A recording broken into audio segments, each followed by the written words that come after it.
Good afternoon, ladies and gentlemen. It is Thursday, March the 25th, 2021. We've almost reached the end of March. Holy crap. It's almost warm outside occasionally now. Then it gets hella cold again. Then it's super warm again. And your body doesn't know what to do with it. At least that's what it's like here in Halifax. Welcome back, everyone. Hope you guys are having a good day and you've had a good week since we've last been here. I'm a little bigger on the webcam today, not that Jeff can see. I'm a little bigger because I've zoomed in so that when Em is in the room and she notices that the camera can see the dirty dishes behind me, she doesn't have a small aneurysm. So we've zoomed in to avoid this conflict.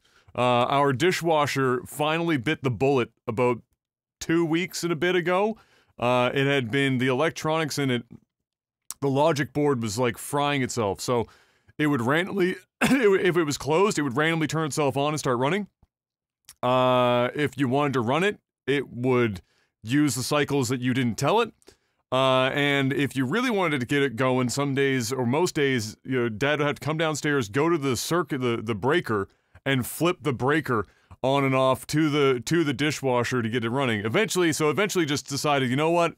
I'm done. And so we've like hand washing her stuff, and so we have dishes behind us to be washed, and she wouldn't want the world to know that we have dirty dishes. That would be unacceptable. Either way, I have much more important things to tackle, like asking Mr. Black, how was your week? It was another week. Wasn't bad. Yeah, it's just another week. We're back to that. I mean, I'm dealing with the duplex now, so I'm doing some renovations over there, but I'm not really spending a lot of time there. I have to go there like maybe once or twice a week to like drop materials off, and that's pretty much it. So just grinding away. Magnificent. I see you have your hashtag Elgato Streamlight turned on today. Yeah. We can see details in your sweater this afternoon. Thought I'd give it a little bit of lighting. Is that a Dwayne "The Rock" Johnson sponsored Under Armour sweater? Or just a regular ass Under Armour sweater? I think this is just a regular Under Armour sweater. It's not Dwayne "The Rock" Johnson. Okay. Well, we got another great show lined up for you today. My week wasn't anything to write home about. I'm going to be starting my next review game here in the next couple of days. I took a week break so that Mark could breathe. We cranked out 3 reviews in like 10 days or whatever the fuck it was. So we're going to, I was like, all right, let me give Mark a little break. Let me take a little break. Been playing a little Hearthstone, standard Hearthstone, not Hearthstone Battlegrounds, but like standard-ass Hearthstone for the first time in years. It's still broken as fuck, but it's still also the best card game available on PC, unfortunately. Like, I've played Magic the Gathering Arena. It's pretty good, but Magic is... Magic is also broken, but in far more annoying ways to me. I think with card games right now, if you're between Hearthstone and Magic, it's like, what version of broken do you want? Do you want RNG to fuck you in the ass every 5 seconds? That's Hearthstone. If it's Magic, do you want to go up against the, like, hordes of people that are just playing control decks that never allow you to actually play the game of Magic until they're done? Play Magic. And so for me, I can live with some RNG, because at least then I know it was up to some sort of stupid computer algorithm to fuck me in the ass instead of just watching somebody else play solitaire for 15 minutes straight. So I played some more of that, and they've got an expansion coming out that I'm going to be checking out, see what the cards are like there. And then otherwise, just kind of relaxing. I think the next game I'm going to do is going to be an indie title. I'm going to do a smaller game for this next one. It'll be a newer game as well, not one of the, not like some of the newer ones or the latest reviews I've been doing. I'm looking at, I can't remember the name of it right now, but I'm looking at a wrestling game. It's like a SNES era almost. Not, well, I shouldn't say SNES. A little above a SNES. Somewhere, if there was a weird console generation that existed between the SNES and the N64, I'd maybe place it somewhere in there, I guess.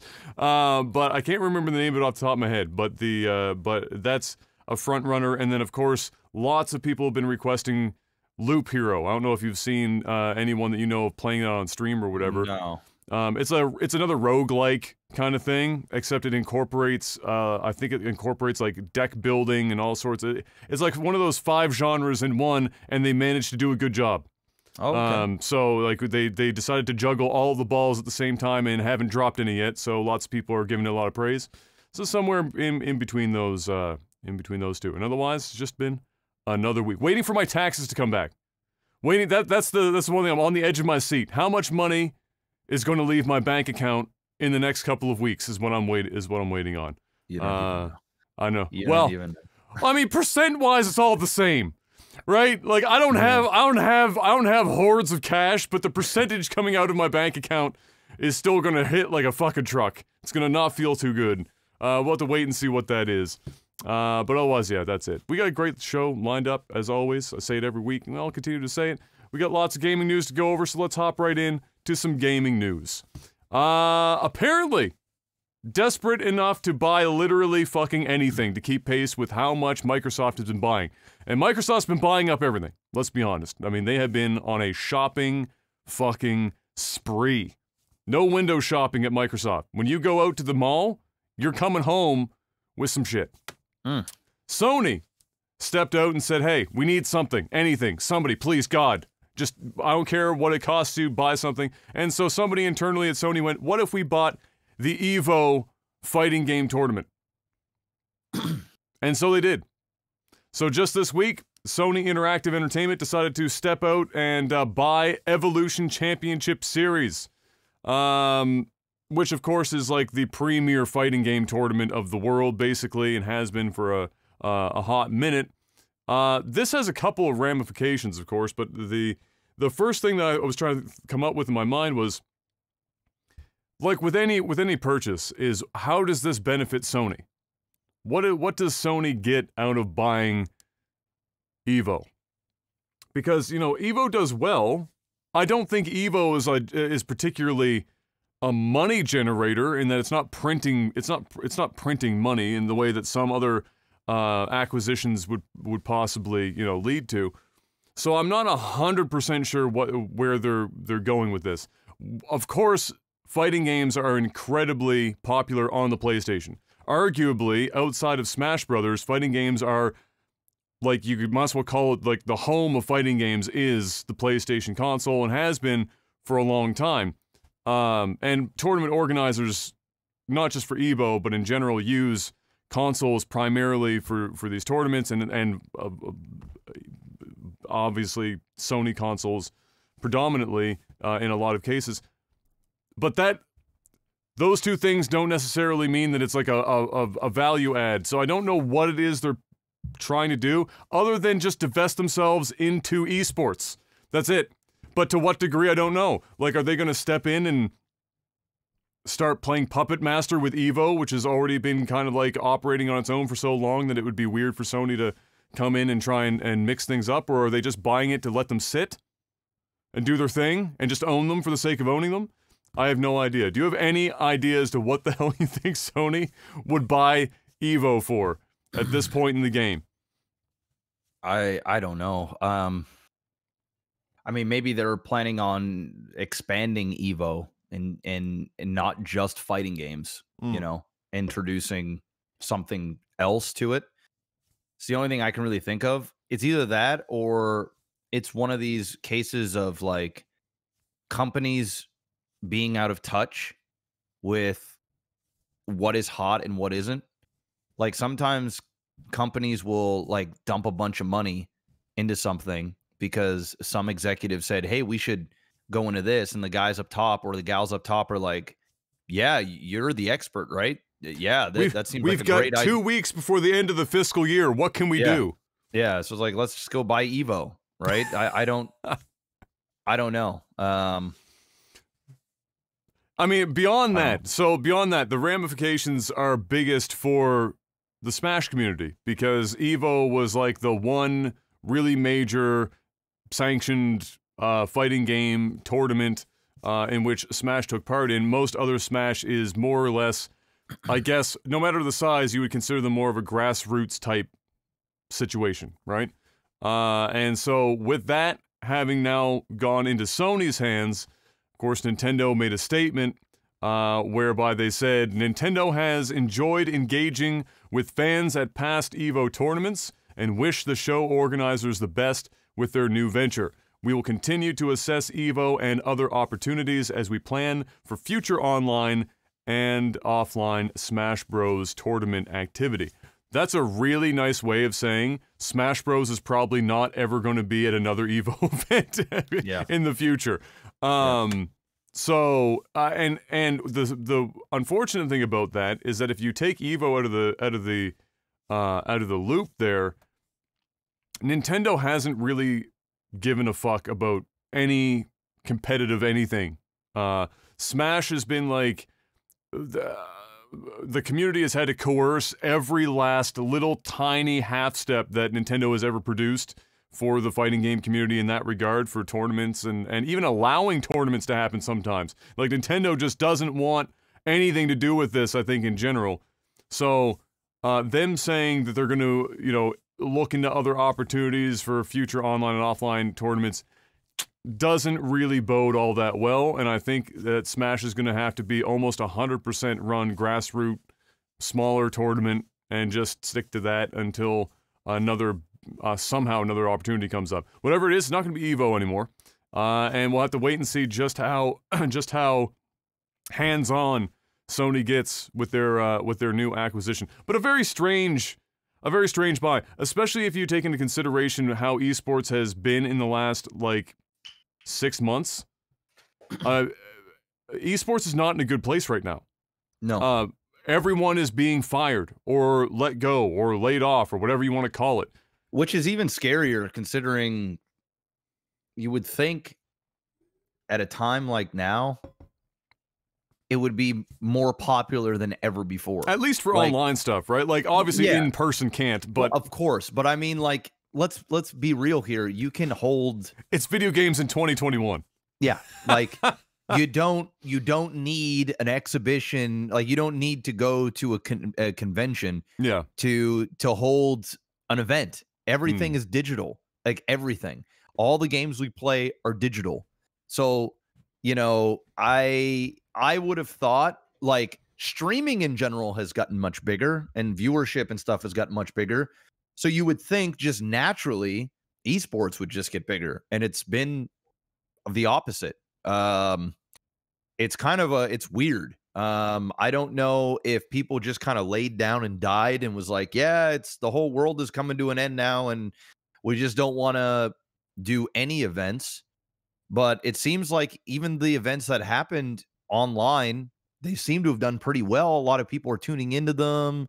I mean, I don't know the ratings. I don't know. I can't compare, but just that there's so many more people watching, you would think everything would be bigger. You'd think League would be bigger. CSGO would be bigger. PUBG would be bigger. But everything would be bigger. And in reality, it feels as though, and I'm saying this from perspective, I don't actually know. Maybe some of those games are bigger in 2020 or 2020 and 2021. But from the looks of it, it seems like things are kind of leveling out and more so dying out, which is weird. Well, I think some of the hurdle is that other than the already premier events, like or games, like, let's say, League of Legends and Dota and like CS:GO and whatnot, and even then to a degree, some of these tournaments really struggle to even drive huge numbers for online events, or not even online events, but just viewership online. So I know that there's been a lot of talk recently about how some events that say they allowed certain people to restream as almost, you know how reaction YouTube is blown up as being this fucking huge thing. Yeah. Well, somebody figured out that there's a huge portion of people that might not watch the broadcast like normally, but if a streamer they really like is rebroadcasting it and talking over they'll watch it. They'll fucking watch the thing. Of course. So Shroud and other esports centric major players have been boosting the numbers of viewership by doing just that. And they're getting paid to do that. And they're getting paid huge money. And they should, because they're bringing 50,000 people plus concurrently That's not just 50,000. If you have 50,000 concurrent, that means over the span of like 8 hours, you're probably looking at closer to 250,000 fucking people or more. Oh, probably even more. Yeah. So you know, that's a huge draw that you're not getting in your main broadcast, and it's because they like the personality and they're interested in their thoughts on what's happening, and they're willing to watch if that is going on. And so if you can go to Shroud and say, we'll pay you, you know, X number of dollars for the time that you're restreaming and talking about this for, you know, your time, then great. And I mean, there are going to be times where there are advertisements and stuff in their broadcast that are still going to get to eyeballs. They can still pitch that dollar amount to their advertisers. It's not changing. All they have to do is make sure when they make the contract, whatever, with Shroud, that they say that you can't just cut away every time there's a fucking advertisement. Yeah, on the screen. Sponsorship. Yeah, it's a straight up sponsorship. That's what it is. So they're doing a lot of this. You're seeing that with football. Like your streamers are getting paid to watch fucking football on Twitch. Yes. Just some weird things where they're like realizing that watching somebody watch content is sometimes more entertaining than the actual content itself. Well, think about, just as a funny segue, well, not a segue, but a funny comparison point, where in the past we talked about how we both got roped in hard to the 90-Day Fiancé fucking thing. They have an entire fucking secondary series where it's past 90-Day Fiancé couples watching and reacting to the current season of 90-Day Fiancé that you've already watched, but you still watch anyway because you're watching them react to the same shit, and you want to think, well, what did they think when they saw the crazy shit that you saw, right? Yeah. Like, there is an enormous amount of value. Obviously, if reactionary YouTube is as big as it is, there's enormous value in that. As hard as it is for a standard, you know, who isn't involved in the entertainment industry to even understand why that would be entertaining, it doesn't matter. All you need to know is there's value in it, and just use it. So I think that if anything, that's the biggest core driver for any smaller tournament that can make use of restreaming with popular personalities. That's going to be the route to go, because if we're going to be doing these online things, the fighting game community is probably not going to want to do too much of it, because they'll be like, oh, the netcode sucks. Usually because it does. Or latency is just straight up a problem. You know, you got one player on one side of the country and one player in like Europe. You're not going to want, that's not going to play out so well. You know, when you're talking about fighting games needing every frame, it's not going to work out so well. But other games, it's not as big of a deal. And yeah, that makes, that will play into it some. But otherwise, yeah, I agree. You would think that in 2020, something should have been a bit bigger. Something should have been a bit bigger than they ended up being. And, you know, and coincidentally, I was reading a Twitter, not to make this topic too long, but I was reading a Twitter post about, I can't remember what, I wish I remember which game it was. I don't know if it was Valorant or CSGO or something, but it was definitely team-based, and it was people discussing the fact that, what was it? People discussing that several players and like a couple of coaching staff had caught COVID in transit to do this in-person event that they wanted to try and run.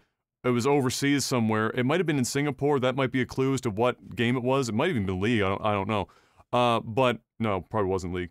But then there was this discourse around, why are you doing an in-person event during COVID where you have to ship entire teams overseas to another country, either risking bringing the infection with you to the host country or picking up the infection in that country and bringing it home, or vice versa, for a video game tournament that you guys went out of your way to make, and people appreciate that, but why not just put that effort into doing an online event if you're really so hell-bent on continuing to have this content?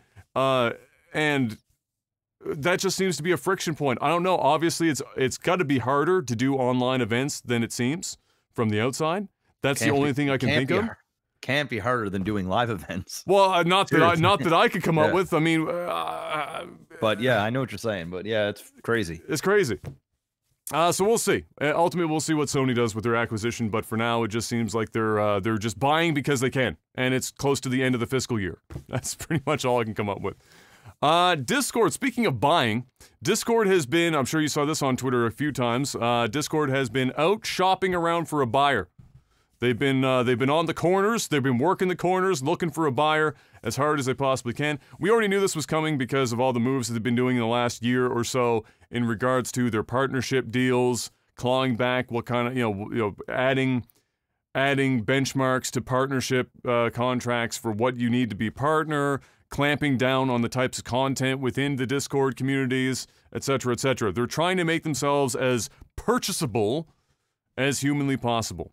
And trying to drive their revenue up, because Discord's biggest problem right now is that, like many startups, despite being absolutely massive, they're not profitable. They're still not profitable. They're big enough and they have a lot of value so that they're still garnering huge amounts of investment quarterly and sometimes more, but they're not on their own generating enough money to really be above board. So they've been making moves to try and make that happen. The biggest rumor is that Microsoft is looking to step in and buy Discord, which scares the hell out of a lot of people because Microsoft does not have a great track record of buying out or taking over any messaging platform and not doing anything but kill it. I actually think it's a good buy for them. I think it's a great buy for Microsoft. They can remove this stupid bullshit Microsoft store and implement it through Discord, where they already have like a store to begin with. Everybody already uses it. Everybody's used to connecting extensions and whatnot to their Discord. I think if there's a company out there to buy Discord that actually makes sense, I think Microsoft is the company, honestly. Well, it's not to say that it would be a bad buy for Microsoft. It's the the users are a little scared because of after what Microsoft did when they bought Skype. Skype used to be at least usable. Skype is a fucking shit show and has been for years now. I mean, from being difficult to use, unresponsive, a massive security hole for a really long period of time, invasive garbage. Also, they dicked on MSN Messenger back in the day. They bought out and drove Mixer into the ground recently. They do have a bit of a track record of mismanaging some purchases. Discord is so big and well managed right now that I would be shocked that if Microsoft bought them, they would do any hands-on at all, other than some very minor shit. The most that they might do is give them a timeline, I could imagine, to become profitable. And if they can't become profitable on their own, they'll step in and they'll say, all right, we'll make the decisions now to see if we can pull the numbers up.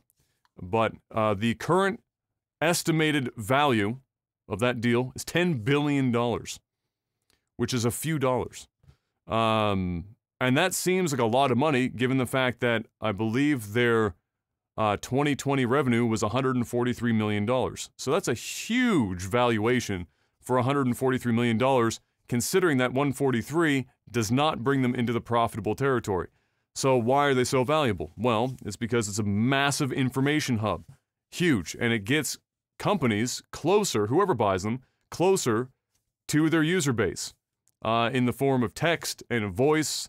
And I can't even fathom the amount of mineable data Discord generates on a daily basis for any number of companies. So, and at the moment, who's competing with Discord?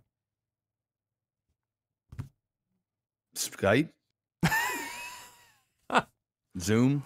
That's about it. Yeah, like there's not, and those are like more specific to the video functionality, right? More than anything. So, yeah, there's not a lot of competition. And so that bolsters it as well. And I also think there's something to be said about the fact that the gaming industry is getting a lot of attention in general. Roblox just went IPO and hit like what, 40-some billion dollars in value.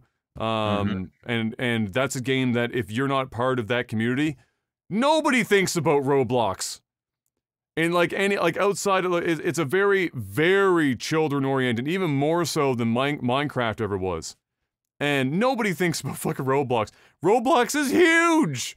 And it's not just the game, that's the craziest thing. Like if you go down the Roblox rabbit hole, There is so much going on with that property that you wouldn't even know. So, I mean, it's, I think it has a little bit to do with that as well.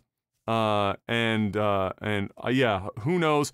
I wouldn't be shocked if it was Microsoft. I don't know. Do you have any other ideas who would even want to buy Discord right now other than maybe Microsoft?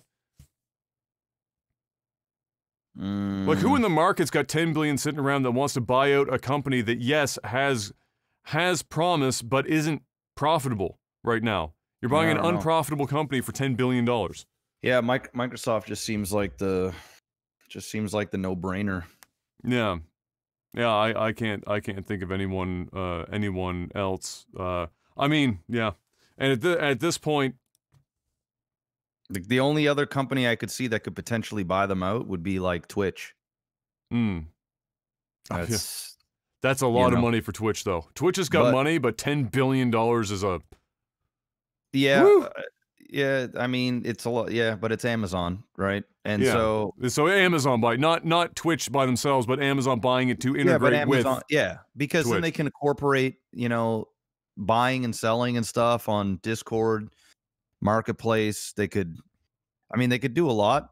Not only that, is chat actually works there, so like they could implement something with Twitch streams to like the chat.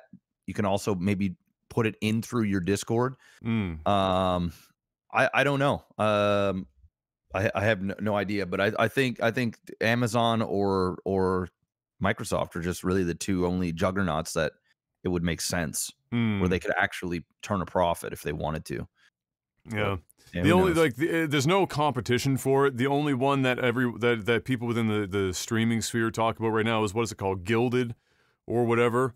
I don't even know. Yeah, I think it's called Gilded anyway. And they basically, their whole pitch is they're gaming focused, and it's the classic "we're not going to be the ones that sell out" pitch that every fucking person ever does, and then they inevitably sell out because that's the entire purpose of building these companies. Because unless you are a serious mad lad or mad lass, and you think you're going to be able to ride one of these companies into profitability, you build it, you find a major company to buy it, and then let the major company worry about making it profitable, and then you bank your cash. That's what you do. Otherwise, you are... I mean, people will pat you on the back, but you're unlikely to be successful. So yeah, bit of a hurdle there. So there you go. We'll wait and see what comes out of that. We are coming up, like we were talking about with Sony, at the end of the fiscal year. So this is like, this is like the trade deadline for the NBA today. We're coming up on it. Will people buy before the fiscal year end, or are we going to be pushed into 2021? Wait and find out. Sony set on shutting down the PS3, PSP, and PS Vita online stores in July and August. There's a couple of dates for those, for the three of them. There are a number of games, of course, that are only available still on those platforms. So only available on PS3, only available on the PSP or PS Vita. And the moment that those storefronts go down, of course, you won't have access to them. But more importantly, there are some of those games that won't be able to sync with the clock. Like the game, like the system clock won't be able to sync for those games. And so even if you were to buy them like now, like a lot of people saw the news, and then they went booted up their PS3s or whatever and started buying the games up so that they'd still have access to them in the long term. And but the thing is that if the system clock can't sync, those games aren't going to be playable either anyway.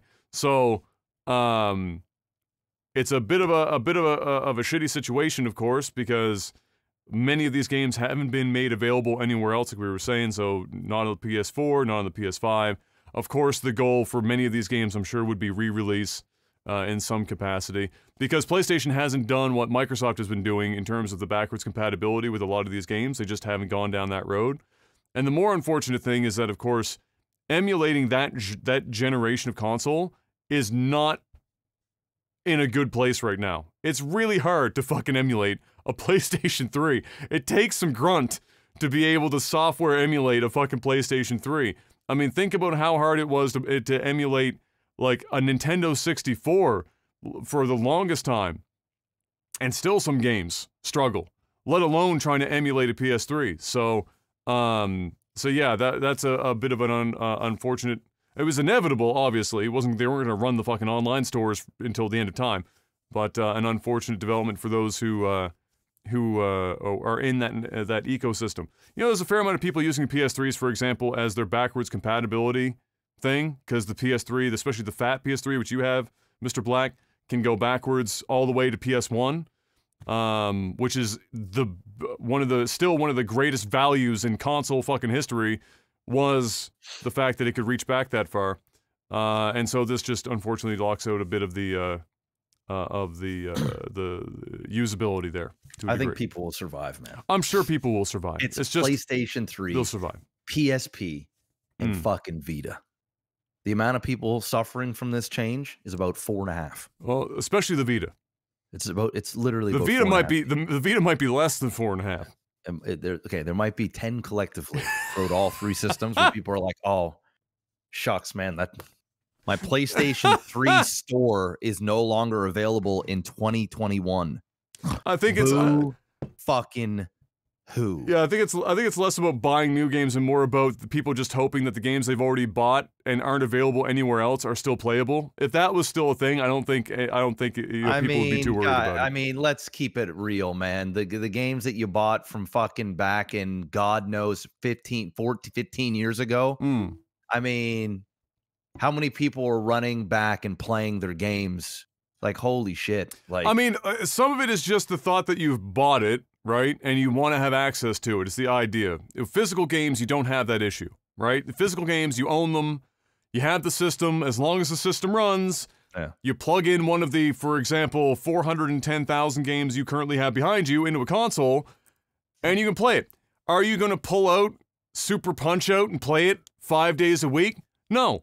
But if you wake up one day and say, I want to play some Super Punch-Out, you can go downstairs, pull that bitch off a shelf, plug it into a console, and play and get your ass kicked by Glassjaw Joe or whatever the fuck, and then take it out of the console and not play it again for another 5 years. But you don't have that option with the, that's always been the far out into the future concerns for people who like collecting that in which they buy, is that with digital purchases, of course, you really are only licensing the property. You're not actually purchasing something that you can use ultra long term. For the 95+% of gamers, 99, obviously not a problem. 99. People will play and beat a game, and as long as it's available for like 5 fucking years, and they've gone back and played it a couple of times, the odds of them going back and playing, a game that they had on, let's say, in the future, this is Xbox Game Pass, right? And some games don't stay there forever, let's say, and they're taken down, you don't have access to them anymore. Or the PlayStation Now service or something along those lines. Nobody's gonna likely fucking cry over it, but no. it's the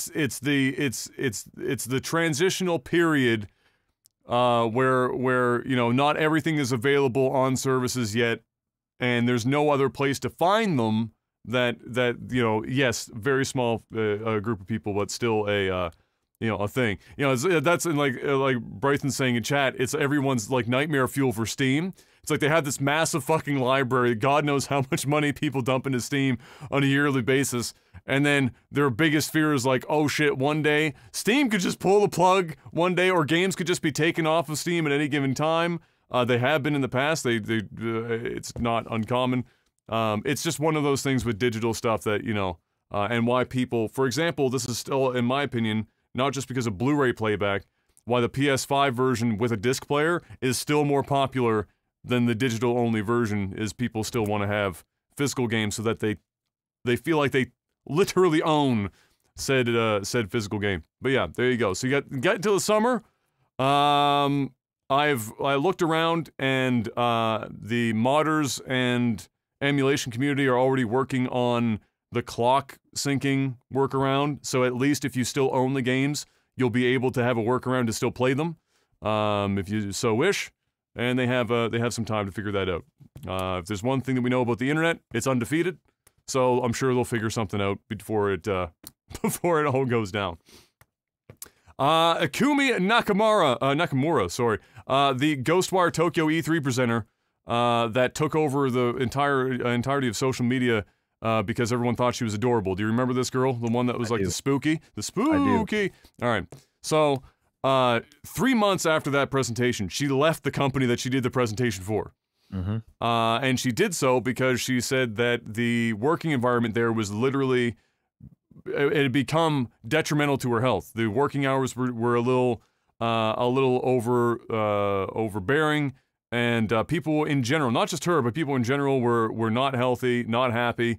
She said, in the past, in other working environments she's witnessed in Japan, where developers are literally just sleeping under their desk and then waking up and going back to work. And so, she took a look at that and said, she got into games. She didn't get into games because, she got into games because she loves games. She didn't get into games so that she'd want to fucking yeet herself off of a rooftop somewhere because she's been working for 120 straight hours and sleeping under her desk at work. So, with all of her fame that came from that one presentation, and she blew up fucking like crazy with that, she decided, let's take the opportunity. So she left, and she just announced recently that she is opening up her own independent game development studio, where they will be working on some games there. And she said she wanted to do that so that she could at least have control over her working life, whereas before she didn't, and it was just being unhealthy. So, really? Yeah. Because you're going to open up your own gaming studio. Yes. I think the difference, you're not going to be as busy as you were as an employee. She's still going to be crazy busy. I think the difference is infinitely more busy. I think the difference, more responsibility. Yes, I think the difference for people is that just like you and I, or any entrepreneur, you value control more than you value the fact that you're going to be working long hours. Like, you can work, like, if you took me out of this job where I can work 12 hours, 14 hours, whatever, in a day, and you plugged me into my job that I was in when we were first starting Lag TV and told me to go work 12 or 14 hours there, I'd tell you to go fuck yourself. But in this job, because I have ultimate control over it and I have more enjoyment out of it, and I'm my own boss, yes, the hours are long, but the trade-off is that you have actual ultimate control there. And that's a massive determining factor as to what people's work impact on their mental well-being can be, for sure. Either way, she'll be a very busy fucking lady, obviously. When she left, she was blown up. Her LinkedIn profile went bonkers. She had so many offers, and she still chose to open up this new company. So, all the best in that regard. I'm sure, given her history, it'll be horror-based in some way, shape, or form.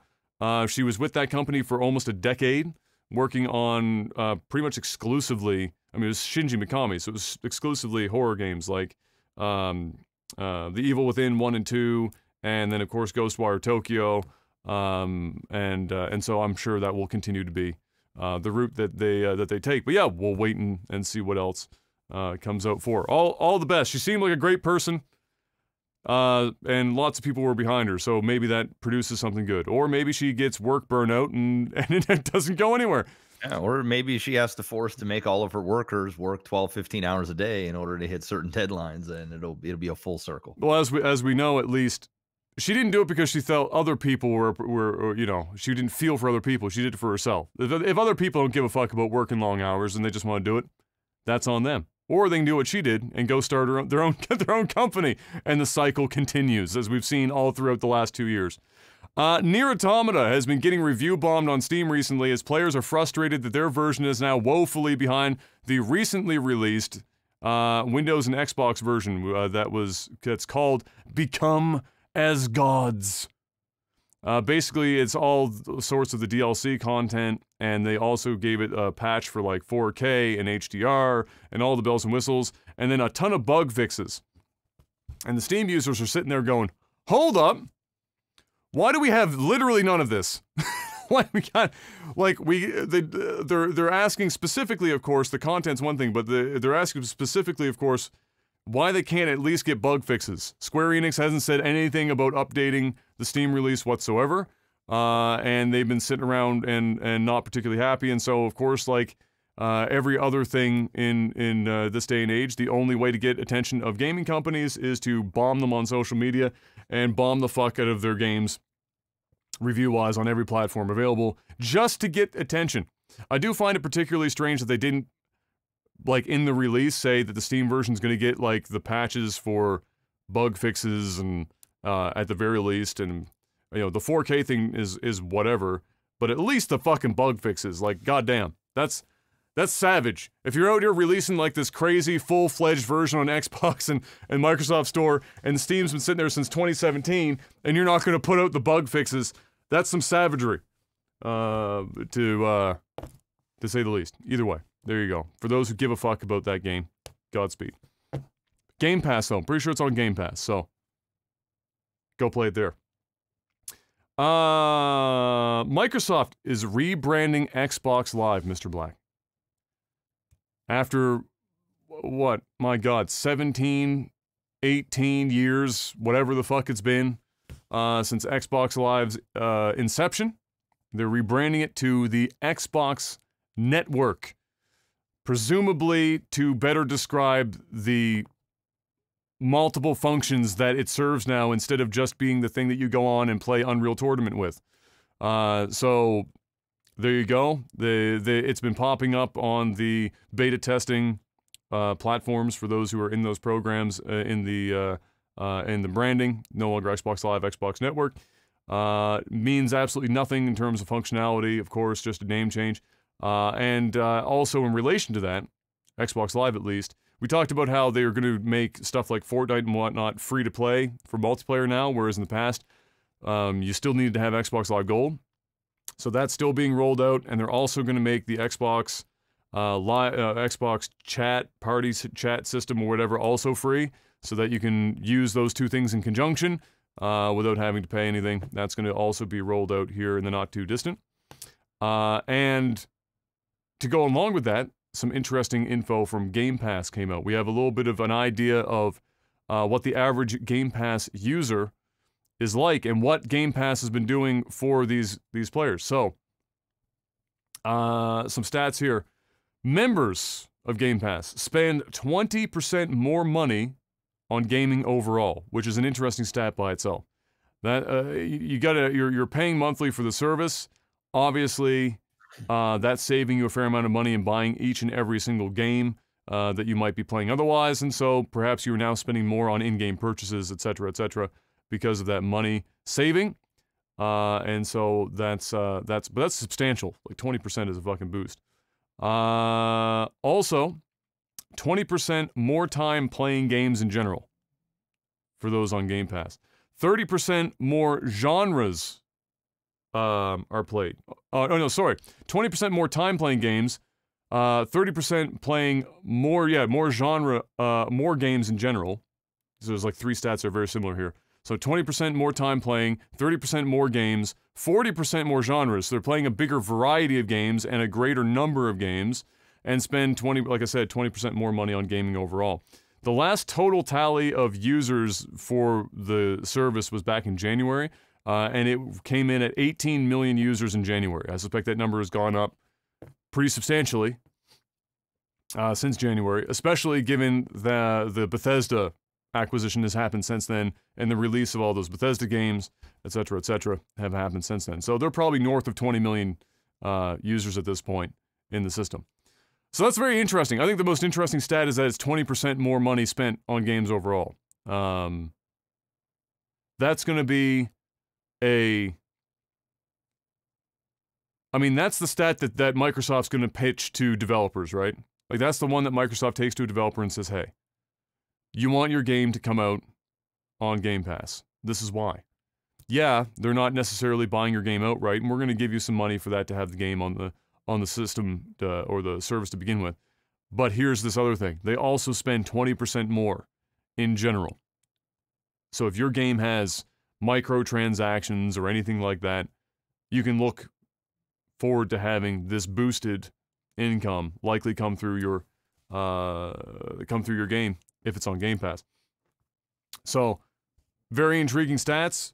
The service is still quite new, but 18 million users is nothing to sneeze at. I can't wait for the next update on the number of users. I suspect we're probably going to hear about it towards the summer when all the news comes out. Or they're sitting there waiting for the 25 million mark. And then they're going to come out and be like, hey, we just crossed 25 million users on the Xbox Game Pass. Whichever comes first, summer or that, is my guess as to when we're probably going to hear some more about that. Other than that, we also had some news, Mr. Black, from Halo Infinite, that it might indeed come out at the end of this year. Rumored to be, I believe it was in November 21st or 23rd or some shit of this year. I don't know about you, but I'm what the French would call skeptical as to whether or not that's actually going to launch at the end of this year. What do you think that Halo Infinite is hitting this year target? No, it's not. Not even. Dude, is anything coming out on time? You know what I mean? Like, I mean, it's already technically missed 3 windows now. So is this finally? It's just bullshit news. Just keep Halo Infinite in news. That's just about it. Nobody cares. The game isn't coming out this year. I guarantee it. I'll put money on it. It ain't coming out this year. You're gonna put some of your crazy time earnings on the bet. If it does, it is gonna be a hot fucking mess. Hot mess. Super hot mess. And the reason why I don't think it's gonna come out because they can't afford it to be a hot mess. They can't afford this one. So they're gonna have to wait until it's done. They can't cyberpunk it. Be like, oh, we've delayed too many times. We got to get this game out. You better delay it up until it's ready and good. Very good. Like, not even okay. It's got to be like great. I don't even know if great is acceptable at this point. It's got to be like, it's got to transcend your Halo experience to another level. It's almost got to not even feel like Halo anymore. Yeah. But yet it feels like Halo. Like, it's got to be just something that's going holy shit, because even Halo at its best out now ain't cutting it. It ain't cutting it. I'm sorry.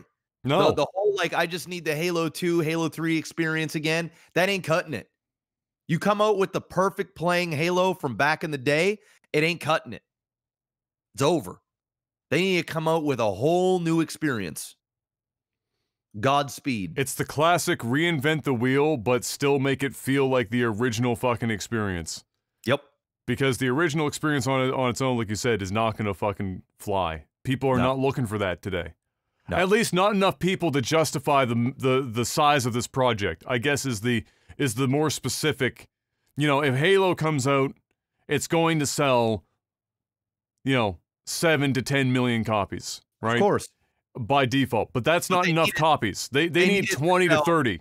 Double that, yeah. Like, they need to double that in order for it to be a success. Yeah. Because they're at the point now of no return. Like, they don't need a base hit now. They need a grand slam. So that they can continue this this franchise for the cycle of this console generation.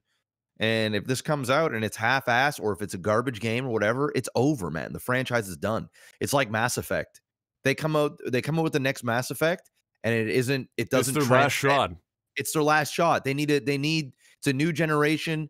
They need to turn it around, and they need this to be Mass Effect, or they need this to be Halo, but they need it to not be Halo or Mass Effect. This needs to be like another thing, and that's scary, because they also got to walk that fine line where people are still expecting Halo or Mass Effect. So you need to you need to fulfill something, but you also need to give people what they didn't know they wanted. That's the thing. But while still giving them what they wanted.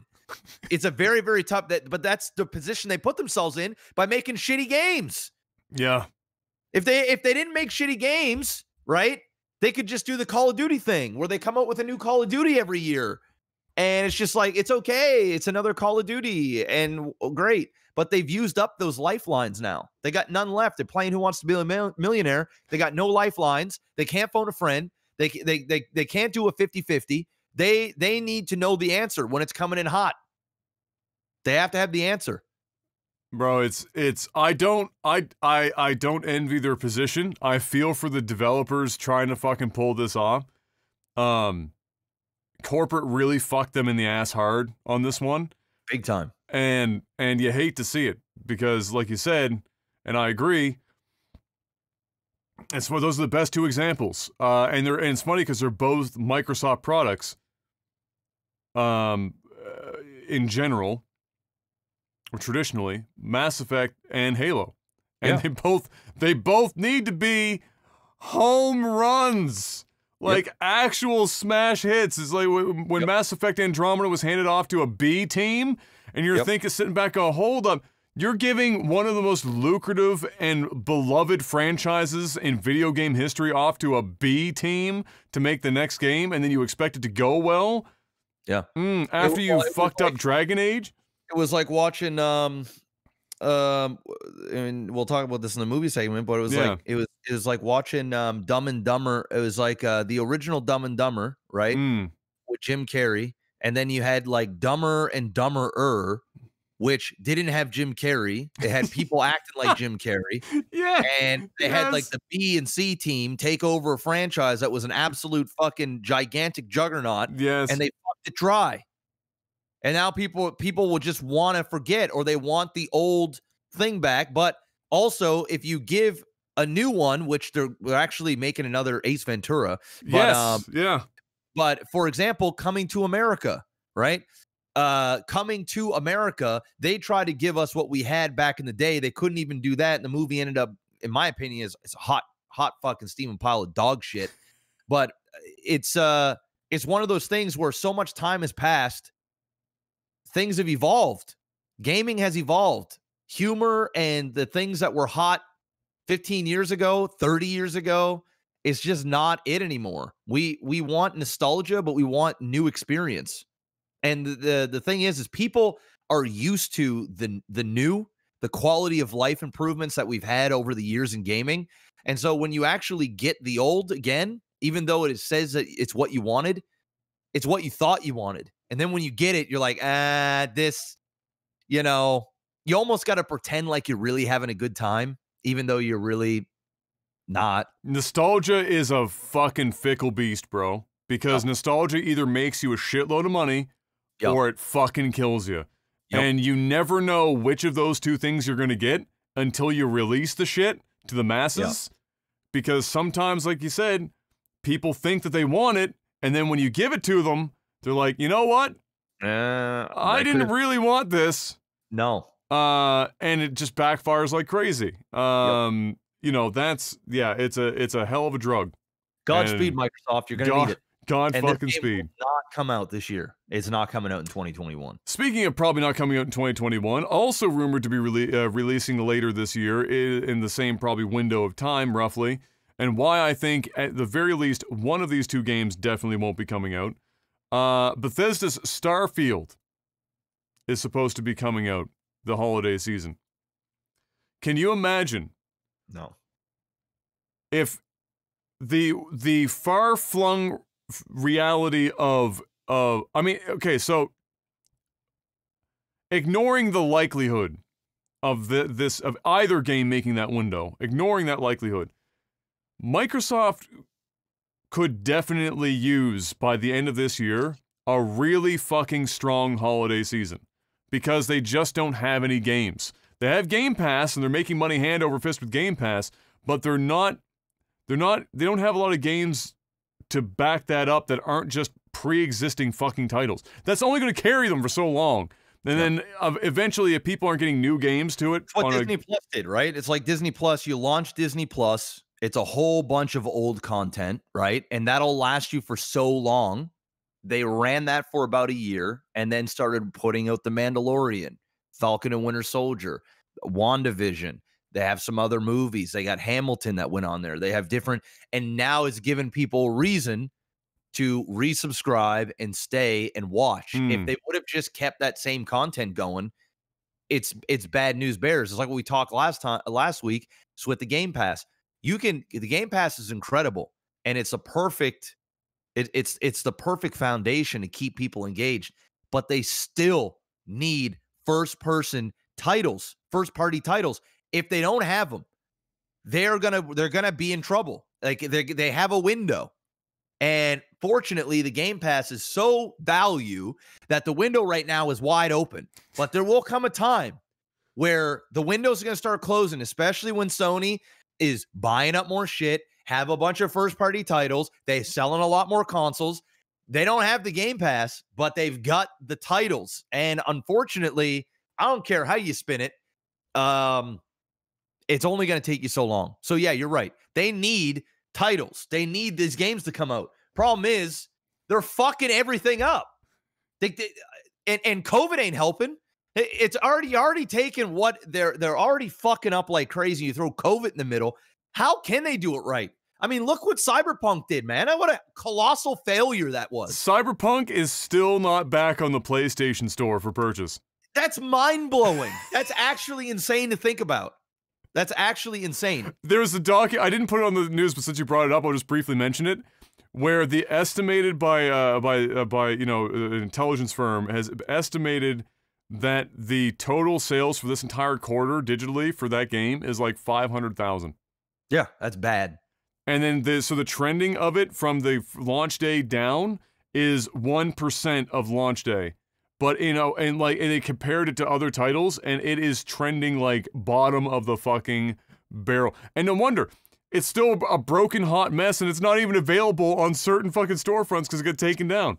It's almost like they've given up on it, man. It's like it's bad. It's bad, dude. It's bad. So I mean, I don't think either of these games. I mean, maybe they surprise. I think the only way that we know if Starfield's coming out this year or not is when the summer of games stuff hits, and we are inevitably going to see the first real look at Starfield. We've only had supposed leaked images of some scant Starfield shit, and that is all. Like, this is the most under wraps fucking video game of all fucking time, and it's supposed to be this massive Bethesda experience. No. So the odds of it being like literally ready to go gold in the next 6 months to 7 months is not great. And we're going to have to wait and see what happens in the summer games. But Halo's thing, I mean, neither. Would it be perfect for Microsoft if they could both land at the end of the year? Yes. If you were a betting man, would you put your money on that? Not if they're not ready. You don't want these games coming over if they're not ready. That's also true. So, last prediction, do you think that Starfield is going to be exclusive to Xbox and Game Pass, Xbox PC and Game Pass? Yeah? Yes. Yeah. I agree. At the very bare minimum, it'll be at least a year. It'll be at least 1 year exclusively, and they'll milk that. I mean, they almost have to. They spent $1 bajillion on Bethesda. They have the Game Pass. They're in a competition right now. They got no first-party titles. This is you just have to make this play. Sucks for the fans. It forces their hand, but ultimately, you can't blame them. I mean, it's just insane. It's insane. They just invested way too much. They have to. Well, I agree. I think it's also going to be exclusive. You know what? Yeah, at least a year. I was going to say never, but probably a year. At least a year. Yeah. It depends on the success, right? Yeah. If they can churn enough money internally, they'll leave it. And if they need to expand it, they'll expand it. Yeah. Where am I now in this great list of things?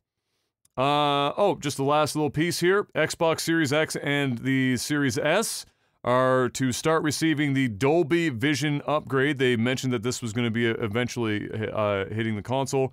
Up until now, I think they've just had HDR10 or whatever other standard. But now Dolby Vision is coming and will be paired, of course, with Atmos support. Dolby Vision is probably the best implementation on average so far that I've seen of HDR, and so that's pretty massive. But what's more interesting is less about the fact that it's getting that and more about what that means for television manufacturers. Because for people like LG who have invested heavily in Dolby Vision, this is great news for them. Because now more people buying consoles, especially Xboxes, specifically in this case, are going to want to pair with a TV that can do Dolby Vision, and their TVs are the premier Dolby Vision TVs. Yep. And in the great war of what versions of HDR does our TV support, this is going to be a big push for Dolby Vision into the forefront, and possibly one of the first major steps in making it the premier HDR format, if you will, of which there's like, I don't know, 4 or 5 formats right now. So that's pretty big. And I'm sure that any game that you're looking at on an LG in Dolby Vision with a decent Atmos system, if you are swimming in that kind of money, is going to be fucking sexual. It's going to be a life-changing experience. That shit be crazy. If you have a legitimate Atmos setup and a legitimate, like, you have like a 70-inch fucking LG OLED with 4K 120 hertz panel and Dolby Vision, fuck me right up. That shit would be pretty crazy. So there you go. That's coming up. And that's it for games, which means it's time to move on to selling out, Mr. Black. I'll plug the Patreon real quick.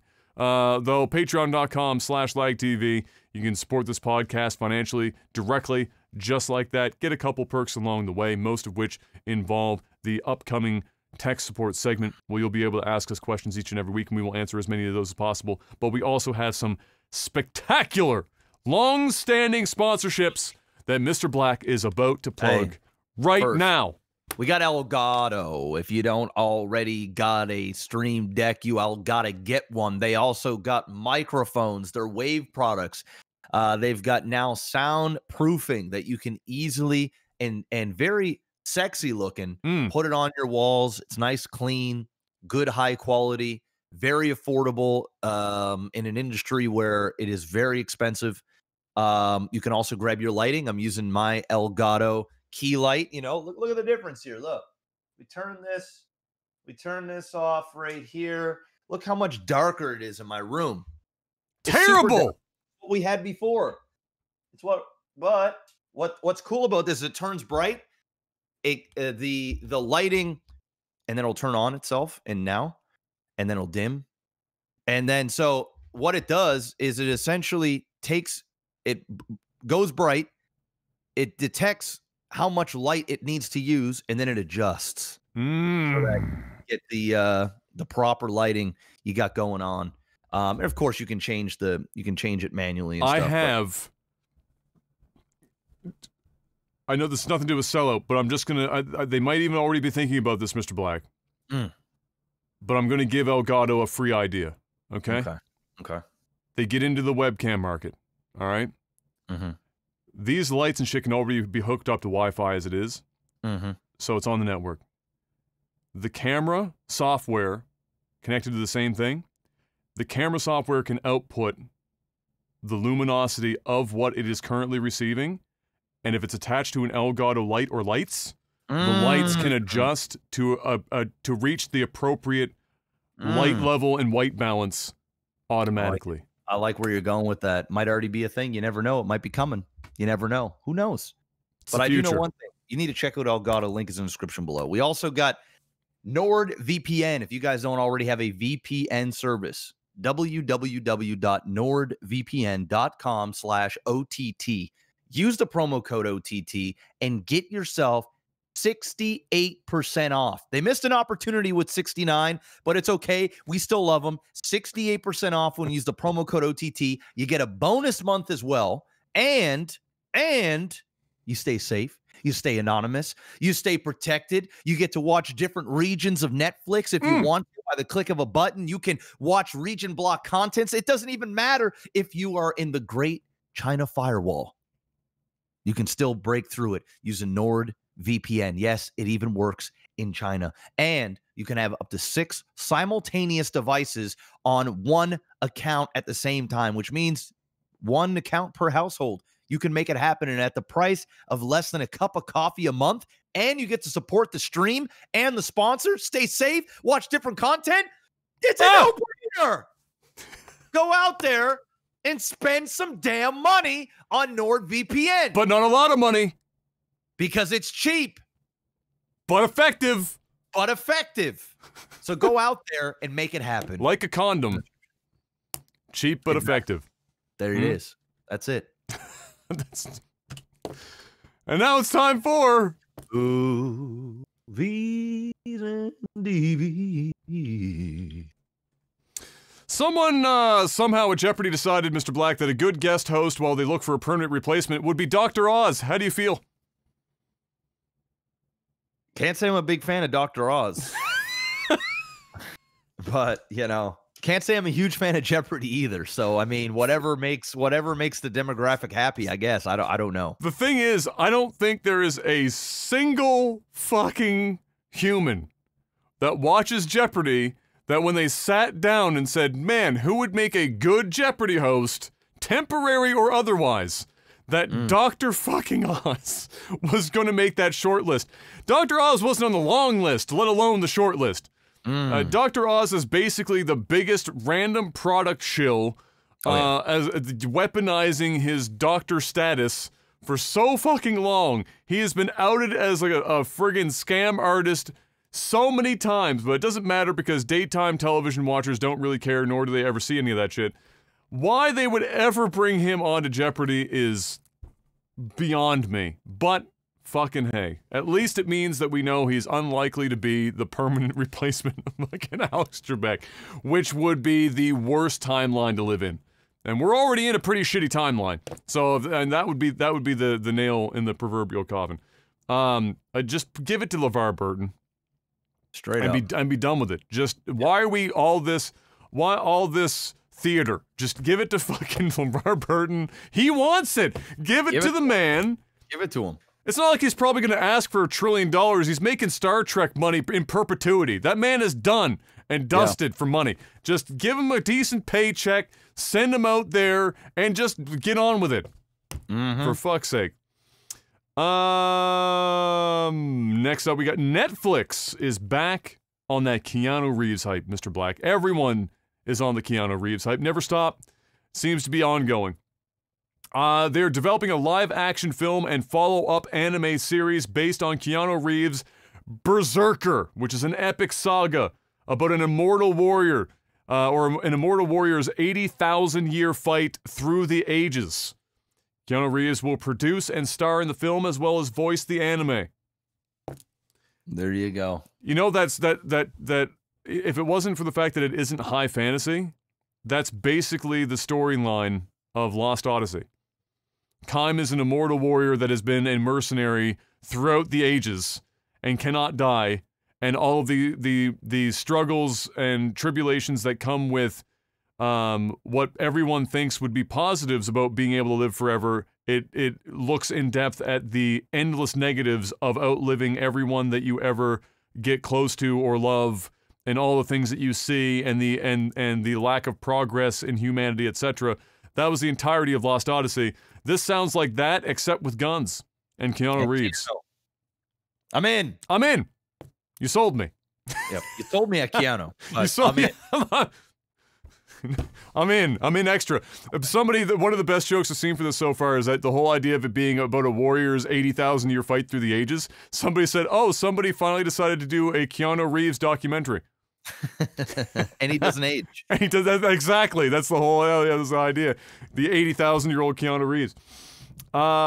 Next up, Jamie Foxx is to play Mike Tyson, apparently, in a limited series that is rumored to span the entirety of Mike Tyson's life. Antoine Fuqua, I have no idea. Fuqua? Is that it? Yep. Is to direct and executive produce, as well as apparently Martin Scorsese to be an executive producer. And I think Tyson and his wife are also executive producers, as well as Jamie. The list of executive producers is lengthy. Yeah. This has been in the works for a long time, and I think they may have already filmed it. I think it's done. Didn't Mike not want this originally to happen? Like when Hulu was trying to put this out, and Mike was like not having it. He didn't really feel having that out. I'm not sure. I know that they talked about it before, but now Mike Tyson is in the public eye again. He's successful. He's doing his thing. So much more positive public view of Mike Tyson recently. So yeah, we'll see. I think originally it was supposed to be a movie, but I think now they're turning it into a series because it's 2021. Everything's a series. Also, there's a lot to go on there with Mike Tyson. That is true. There's a lot of material there. So I'm in. Jamie Foxx is like one of those guys that does bio character stuff really well. We already saw him do he did Ray which was an amazing movie, by the way. If you've never seen Ray, that is a movie that I don't think enough people have seen. Jamie does a phenomenal job of impersonating voices and stuff as well. He's just a very talented motherfucker in general, and so I'm sure he'll do that well. He's gonna need some steroids though, because Mike Tyson is a big motherfucker. So he's gonna need a little bit of the juice to get him going. Marvel's Black Widow, Mr. Black. We know definitively the answer now to the question we've asked a couple times in this podcast. Marvel's Black Widow will debut on Disney Plus and in theaters simultaneously on July 29th. So no latency between the theater or theatrical release and the availability on Disney Plus. Rental will be the now standard $29.99. And there you go. I just have noted here that some cinemas, because I also saw this week, some cinemas are starting to roll out their reopening plan phases, like the phases in which they plan to try and, across the country, supposedly based on how COVID is in certain areas, etc., phase their rollout for reopening. And so hopefully by the time this movie drops, the phases will be reasonable in a couple of places, and they'll be able to get some more money in the theater release as well. So there you go. It's happening. It's happening. After recent news, this is more Keanu Reeves related stuff. After recent news that John Wick screenwriter Derek Kolstad wouldn't be returning for the fourth film, it was announced that John Wick 4 and 5 are also no longer going to be filmed back to back. That was originally the plan. I think we even talked about that on the podcast when it first came out that they were doing the back to back. Of course, COVID happened. And kind of put an axe in that real quick. More or less, I suspect, because Keanu has other, and probably more than just Keanu, have other responsibilities in other films. And what would have been a window that they could have dedicated for 4 and 5 back-to-back is closed now because COVID pushing everything back. But they do plan on starting up the filming for 4 here in the next few months. And so that's at least going ahead. And yeah. And we'll get 5 whenever we get 5. It's just not going to be as soon as it was originally. Yeah, from what I was reading, they're not doing it back to back, but their break in between is pretty short. Oh, is it? So it's not like a crazy long. It's not like a full year, is it? I don't think so. I think it's. I could be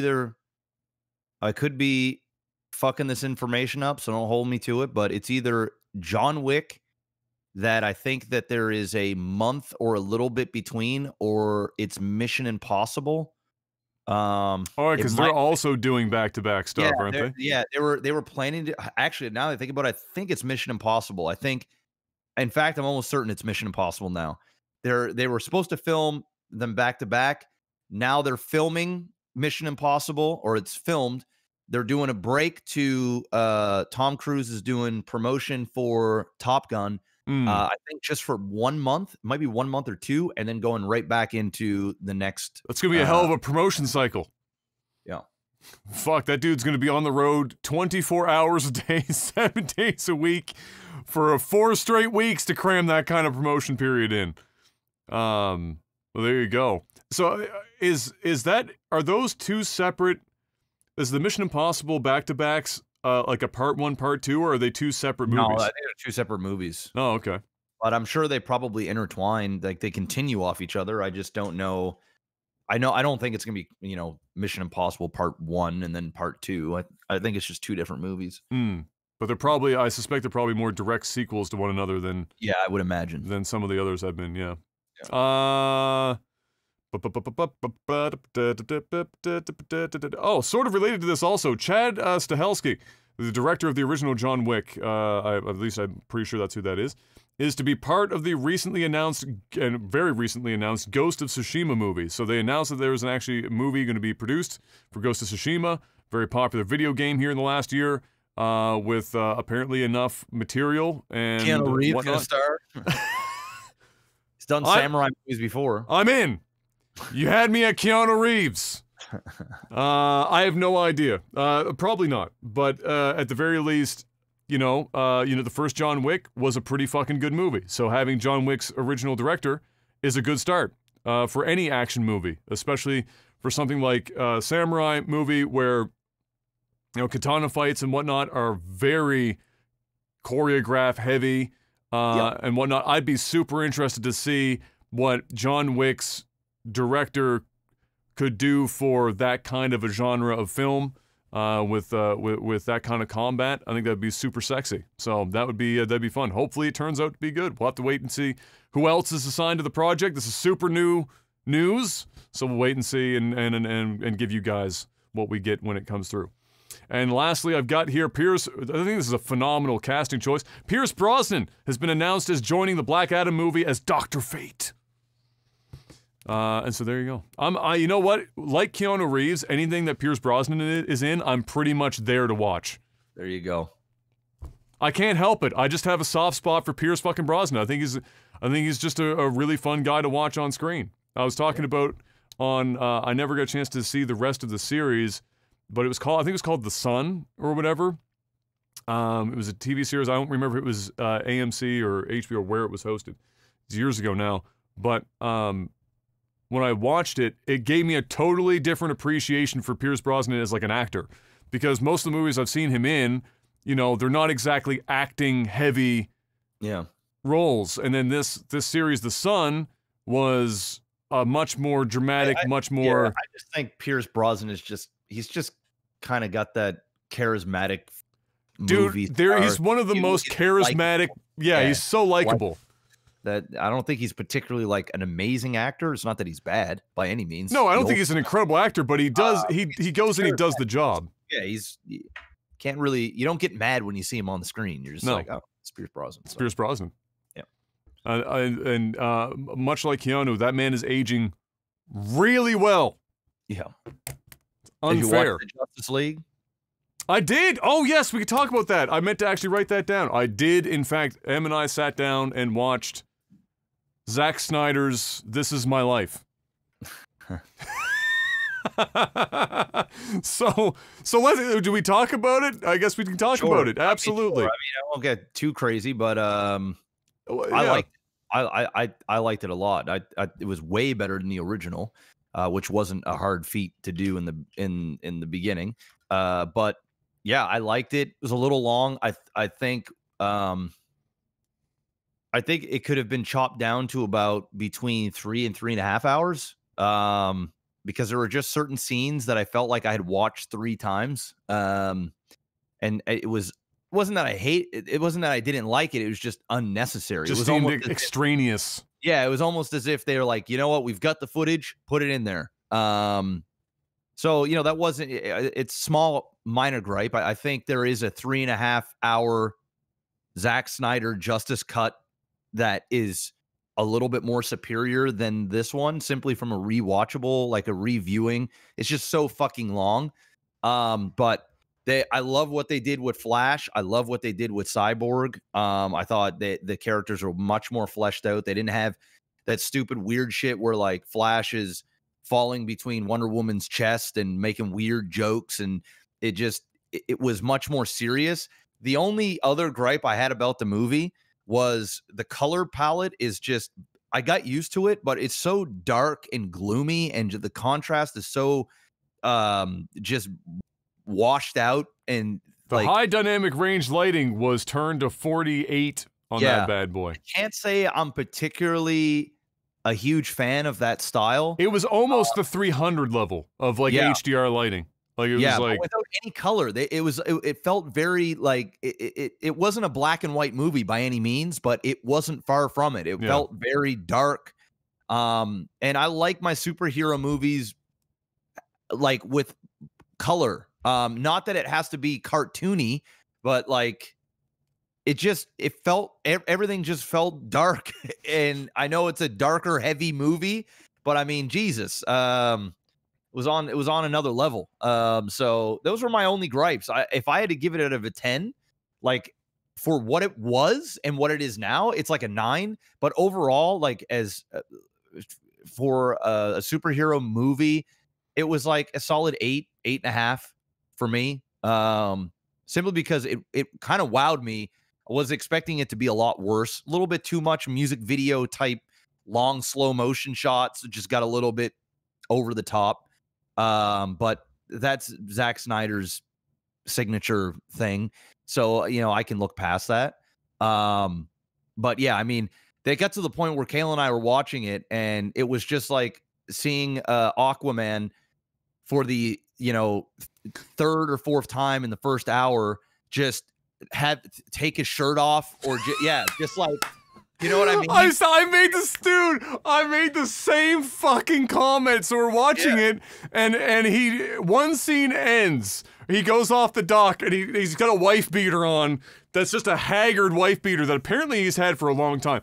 And he just peels this off for the sake of showing Jason Momoa shirtless. And then he jumps in. Next scene happens. Fresh wife beater. Scene ends. At the end of the scene, what happens? Went off in slow motion too. So it's like a 15-second shirt off. It was like, yeah, I know Jason Momoa. He's a good-looking dude. He's buffed. He's jacked. But my God, how many times do I got to watch this dude in slow motion take his shirt off? How many shirts does Aquaman have? Seriously, it got to the point where where I think he put on his shirt at one point. Kayle's like, "Why is he putting on his shirt?" And I said, "So he can take it off." That's about it. Like that's. I thought that was so funny. I had the same fucking thought. I was like, man, how many times are we gonna watch him take his shirt off? It's just so. Yeah. It was so funny. So I mean, overall, I enjoyed it. I really did. It didn't feel. I watched it in 2 sittings, so I didn't watch it. I just don't have 4 hours down and fucking watch a movie. So we watched 2 hours one night, and then 2 nights later we watched the rest. We basically watched the first 3 parts and then the rest of the parts. I'm happy they didn't. They were originally going to do it as a series, like where you only could watch an episode a week. I'm happy they let you watch it, because I don't think it that would not have stood up. Nah. Especially you had to wait a week and stuff to watch some of that ain't it. But overall, it's a good experience. Yeah, so I like the word that I would use to describe this movie, but you know, and it's not the to the degree in which it is, but is entertaining. I found it entertaining. I didn't find it extraordinarily entertaining. It was just an entertaining movie. We watched the whole thing in one sitting, and I didn't. You know, it was 4 hours, but the 4 hours went relatively quick. It didn't drag as hard as I thought a 4-hour movie would. I do think another comment. So the 2 comments that I made to M when we were watching this movie, the first, I think one of the first ones was the shirt thing with Aquaman, and the second thing that I mentioned was, you know, this is a 4-hour movie, but if they got rid of all the slow motion, this is easily a 2.5-hour movie. Like, I mean, I don't know about 2.5. That's hyperbolic, but you get the idea. That gives you an idea if you've not seen it. 3-hour movie in here. There is serious, and I'm not fucking joking when I say that this movie is significantly lengthened because of slow motion. It's not used lightly. It is used heavy fucking, and for scenes that don't even need it, like you were just mentioning, Aquaman taking off his nobody needs, I mean, I shouldn't say that. Em was very happy about it, but like nobody really needs Jason Momoa for 30 straight seconds taking off a fucking shirt. It just doesn't need to happen. Not, and some of the combat scenes were even egregious with how much it used. It didn't add to them anymore. It was just lengthening the fucking scene out in ways that, yeah, like I said, didn't add anything. I never saw the original movie, so I don't have a comparison point. Well, yeah. You lucked out, because the original is not good at all. Yeah. So for me, it was a fresh experience from top to bottom. So I can just judge it based on its own merits and not compare it to the original. Yeah, I found it entertaining. The slow motion was way too much. They needed to dial that. I know it's Snyder's thing, but Jesus, dude, fucking come back off the Ambien. And it's from 2017. You know, it was filmed in like 2016. So it's just a different era of. That was literally action. Like my joke, non-spoiler review on Twitter was that it felt like I watched a 4-hour-long Creed music video. Yeah, you did though. That was pretty much it. That if you take me higher, and everything's in slow motion. I just saw the guy on that pillar of rock with his hair blowing. Can you take me higher? And it's like that was it. It was basically a 4-hour-long superhero Creed music video from 2015. And For better or worse, you know, I like me some Creed, but I don't necessarily need 4 hours of Creed. And that's all I guess I can really say about it. I think I'll say this as well. Despite the egregious use of slow motion in all of her fucking scenes and the egregious use of the every time she fucking entered the frame, like, she could be walking into a dude, there is a meme video to be made about this shit where it's just Wonder Woman doing everyday shit, and as soon as she enters the frame, that fucking kicks in. Wonder Woman enters a Starbucks. Wonder Woman sits down on the toilet. Wonder Woman fucking frying an egg in the morning. Like, there's a meme video to be made, because it's every scene, dude. It doesn't matter what she was doing. It's just every fucking scene. So yeah, that was probably a bit silly. Regardless of all of that, I would take that meme over whatever the last fucking Wonder Woman movie was any day of the week. Because what it did was it actually... That's what it was, every scene! So, like, I would take that every time over the last Wonder Woman movie because it made her, not that specifically, but how Zack decided to portray her, and just everything about her in this movie was powerful. They still got their woman power moments in there, but it wasn't like somebody took a hammer and beat you senselessly with the shit until you, like, submitted. She was shown as powerful as she is, which is to say that she can almost go toe-to-toe with Superman, which is what Wonder Woman is technically supposed to be about. Like, she's not like the you know, if you watched the last Wonder Woman movie and you didn't have any idea about what Wonder Woman was about, you'd think like she was like a fucking deer in headlights or some shit. Like, she barely has any power in the last, like, 2 Wonder Woman movies worth talking about. She seems like a feeble woman, which is the opposite of what that character was created to fucking be. So, this movie at least did her more, no pun intended, justice than...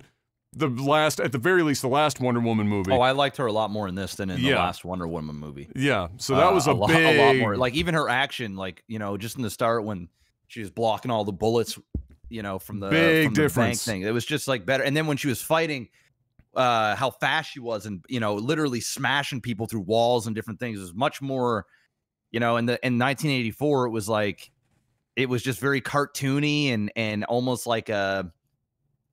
You're in on the it's hard to explain. It just wasn't what I signed up for after the first Wonder Woman, and then after Justice League or Batman v Superman or wherever else wherever else she was. But it was good. I enjoyed it. It. So we'll leave it at that. Yeah. So that was it. Now it's time for tech support. Patreon.com/LagTV. It's the place to go if you want to financially support the podcast directly. Each and every week, put up a post for those $10 and higher. One of the perks is that you get to ask us questions, and we answer as many of those bad boys as we can at the end of the podcast in a segment we call Tech Support. So let's see what we got this week. Danjum the Dragonfly asks, besides StarCraft, what other RTSs have you played? Pretty much all of them. Like Command and Conquer. They are was it the Billions? There are Billions. That's a recent one. Played that as well. I mean, Command and Conquer is really the other big RTS. I mean, you got Warcraft, Frozen Throne. Yeah, I've played. You know, other than StarCraft, Brood War, StarCraft, Brood War, StarCraft 2 would be, Warcraft 3, Frozen Throne. I played very scant Age of Empires, very scant, Command and Conquer. I mean, that's, like, super scant. And that's when I was really young, too, that I would have played that stuff. Recent RTSs, though, exclusively Warcraft and StarCraft, like nothing beyond that really that I've dipped my toes in the water. Because after I played Warcraft and StarCraft, all the other RTSs just didn't hit the same way. Yeah. And so yeah, just didn't get into them. Hopefully Frost Giant makes an amazing game, so who knows? That's true. That's very true. There's hope on the horizon. Oh,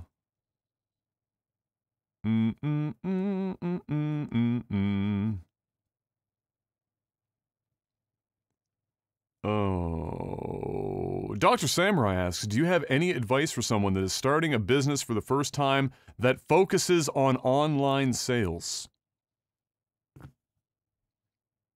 I don't think either of us have a great depth of experience in online sales in that kind of capacity, but like any startup, I mean, know your competition first. Yeah. And learn what you can about your competitors. And because if you really have no experience or you're not hiring people that are already in or have been in that position, you have to you know, it's explorative, you know, it's explorative. You have to, it's the exploration phase of the business startup. The biggest thing is, and I wouldn't start off this way because you got to figure out your business first. And I mean, you've been very vague, so I mean, I don't. There's not a lot of detail, yeah. I don't know what. I mean, there's million. I mean, I have an online business theoretically. Yeah, you know what I mean. So it really all depends on what it is. It's probably physical goods, if I had to guess. But if you're like, you know, doing Amazon related stuff or drop shipping or whatever the fuck, it's honestly, it's all about dumping money into marketing and advertisement and knowing how to properly where to put that marketing and advertising, how to put it, when to put it.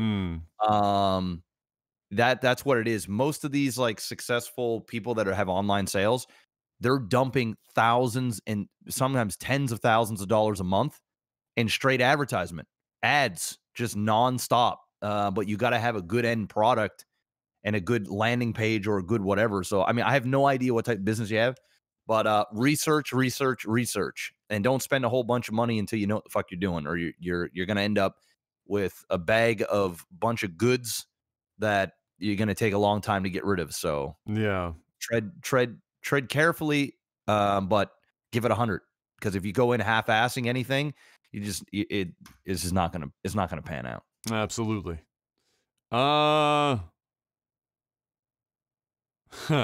This is an interesting question. I'm trying to think of when the last time that happened.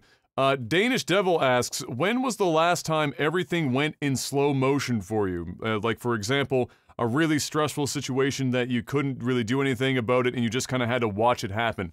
You know, one of those situations where, you know, for example, not to say that this happened to either of us, but you're about to get into an accident with your car. You know it's about to happen. There's nothing you can do to correct for it.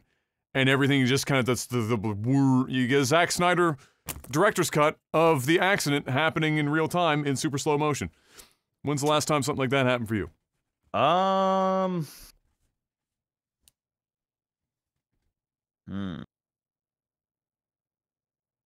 I mean, I was just playing some Crazy Time on the online casino and spinning the wheel, and I could see it coming from a mile away, and it was gonna hit my bonus, and then it's slow motion to like dick, bink. Fuck. Rip. But yeah, no, I don't know. I think the last biggest time I had that was when my son was born.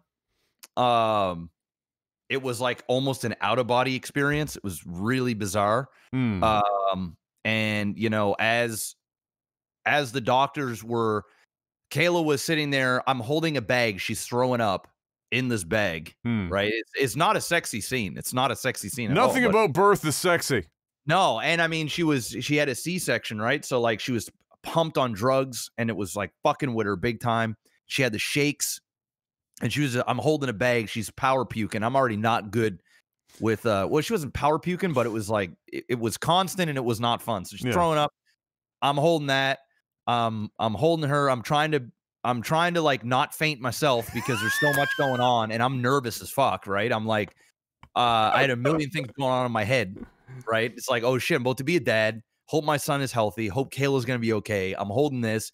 I got doctors all around me. There's beeping noises. I'm looking at like her thing on the thing, make sure she's like not dying, and she's, you know, people are cutting her wide open, and there's blood everywhere, right? And I'm like, and I'm just sitting there, I'm useless, right? I'm just, all I can be is like support. That's pretty much it. And as the doctor is saying, "Are you ready to meet your boy?" Right? As that happened, I couldn't see much above her because there's like a blanket, like a wall. Yeah. So that you can't, like, you don't want to see what's going on there. You don't want to see your wife cut open on the table. Exactly. And they asked, like, "Hey, did you want me to bring him right over?" And we're like, yeah. So they're like, "Here he comes, right? Here we go."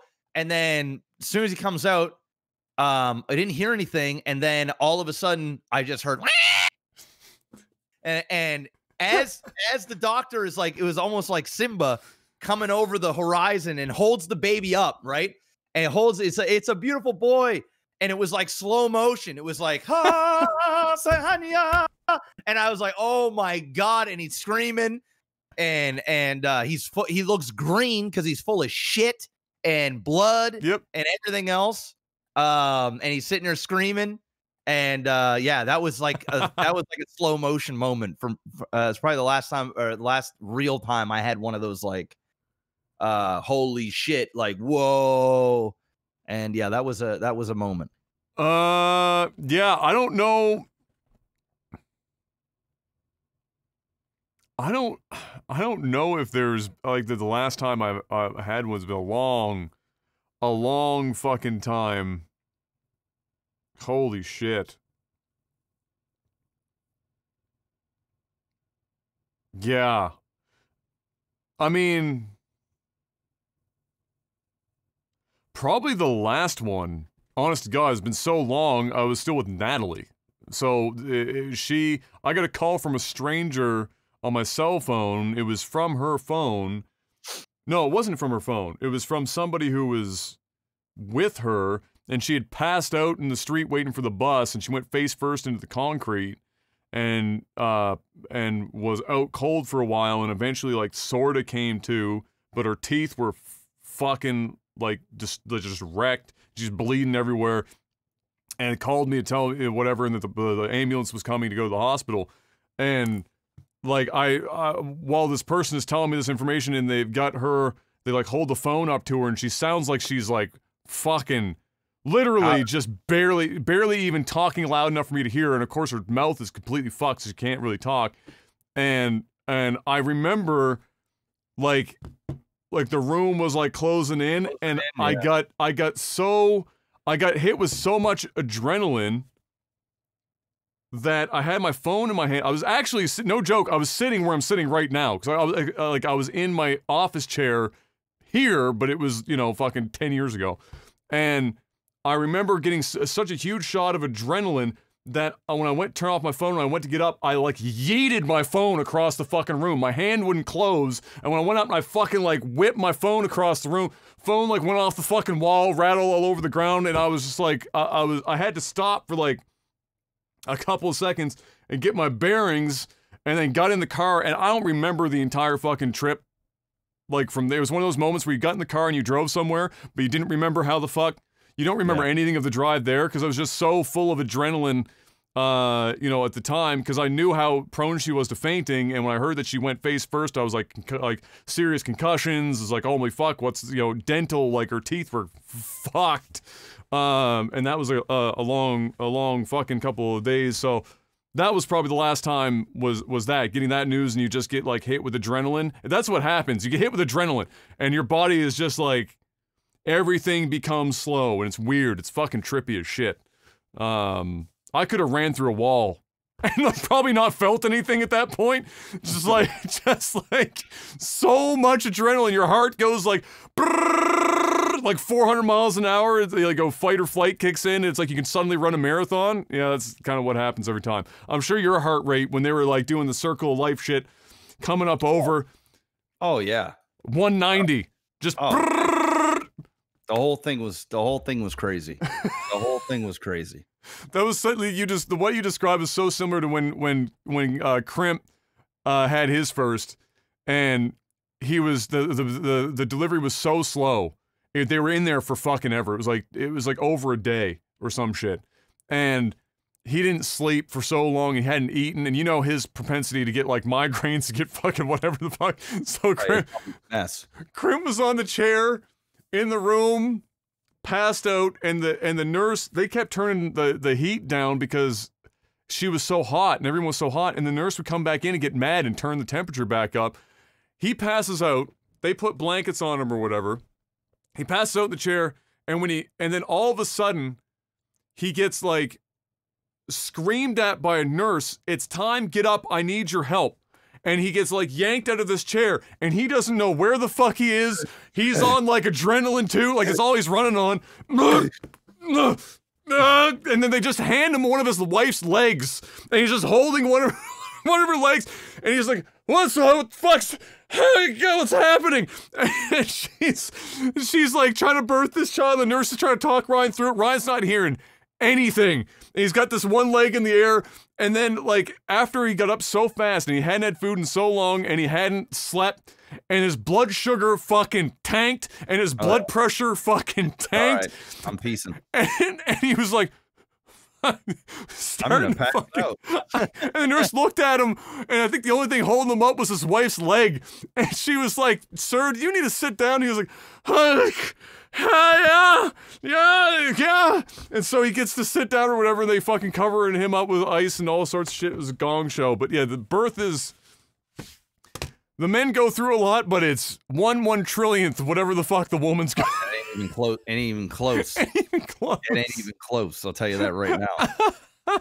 It is a fucking, bro. The sounds, the smells, the views, everything.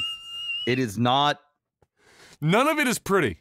No, childbirth is not a beautiful thing. I'm sorry. I mean, the conceptually, yes, the idea of it, and the when it's there and you're holding your child and stuff, it's beautiful. But man, the process, oh. No. Probably the number one thing that most men don't know that happens when they're giving birth is their wife is going to be shitting all over the room. Oh, that happens very frequently. Fortunately, my wife had a C-section, so yeah, she didn't have to push or anything like that. But yeah, it's very, very common. They just shit themselves. Yeah, I mean, you're literally pushing for your life, and you're in so much pain. It doesn't matter what orifice it's coming out of. It's just, and you don't even care. No, you literally just want it over. I'm shitting right now. So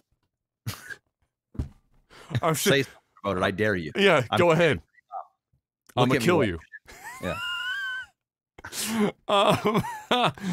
Let's see what else we got here.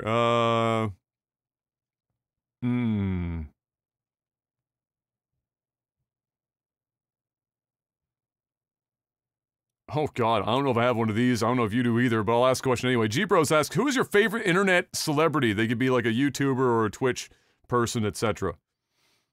My favorite internet celebrity. I would say it's two people, and it's a lot of people don't know this, but I faithfully, almost daily, watch a lot of Hodge twins. The Hodge twins, you know, the two brothers, Keith and Kevin. I assumed that they were brothers given they were twins. Yeah, I know the names. I know the name Hodge twins, but I don't remember what kind of content they produce. They did a whole lot of fitness stuff. They do a lot of like just talking about like relationships and sex, and I know that they have like their conservative twins channel where they're on the far right, and they're two black guys.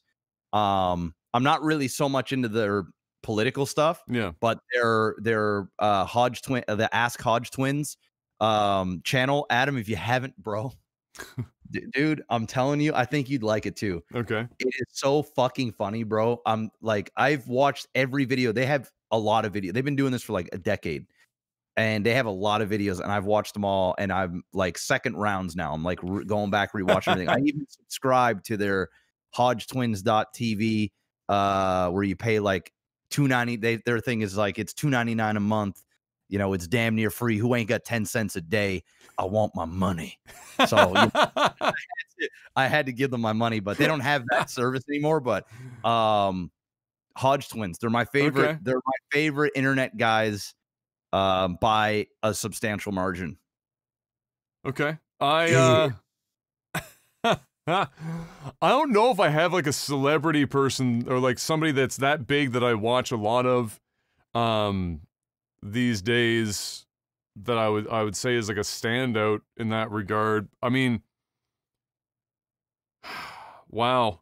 Bro, you have to watch. I can't believe you've never seen Ask Hodge Twins, man. I've never seen Ask Hodge. I've seen fitness related Hodge Twin stuff. Fitness stuff. It's the Ask Hodge Twins YouTube channel, man. You really like. I think you and your woman would really would. There's some fucking funny shit, bro. Okay. Funny shit, man. And they've got their like catchphrases and things that they do that like, oh man. It's funny as fuck. Okay. All right. I don't know. I mean, the only man, like I don't really get a lot of time to watch content, and the content that I watch is not really creator specific. Like I'll watch like I watch a lot of like Kitchen Nightmare shit is like one of my guilty pleasures, but that's not that's what I mean. Yeah. It's not a content creator. Like one channel, I will say this, one channel I do watch a lot of is called the recent. They're not big, but they're getting bigger, and I'm sure they'll eventually get, even catch on. Would be it's a channel called Wrestling Bios, and it's a guy who basically goes back and does mini documentaries about various times and whatnot in wrestling, whether it's a time period for wrestling as a whole or specific segments of certain wrestlers' careers and whatnot. And then he'll after he's gone through somebody's entire career in segments, the highlights, he'll put together like a full series, like one video. Like some of these like turn out to be like 3.5 hour long fucking behemoths. And he does an amazing job, like a really good fucking job. And so if you're like a wrestling fan and you like to go back and maybe you don't, like some of the stuff I didn't even know, which has been kind of the fun of it. I'll get on the treadmill, he'll put up a new video like a couple times a week. I'm on the treadmill, I'll put that up and I'll watch it when I'm on the treadmill. And they're really, really well done. So I watch a lot of that. But otherwise, I mean, fuck. Yeah, my YouTube stuff is pretty minor. And my streaming stuff is just as minor. I mean, I have a couple of, like, streamer friends that stream that I'll watch, like Jeff or otherwise, but I don't have, like... I don't even, like... I enjoy Doc as a streamer, but I don't watch him, really. I'll watch, like, Doc highlights once in a while, and I respect the game, but I don't really sit down and watch it much. So, yeah, I don't know. But, so, Wrestling Bios on YouTube is by far, I think, my most watched, and I do think, honest to God, I think that guy's gonna fucking blow up. I was watching when he had a couple thousand views of video. Now he's got like 50, 60,000 views of video, and I think he's just on the cusp of... It's just gonna take like one video to break out of that like mid-range YouTube shit, and it will be one of those things where all of his videos will suddenly get a lot of views. Because it's content that doesn't age, right? That's the beauty of that kind of content. Whenever. You can just go back and watch it whenever. Holy shit. Well, a follow-up question to this that's related. 8910 asks, which celebrity inspires you the most? I don't suppose it's Dwayne "The Rock" Johnson. No. All right, who is it? It's not.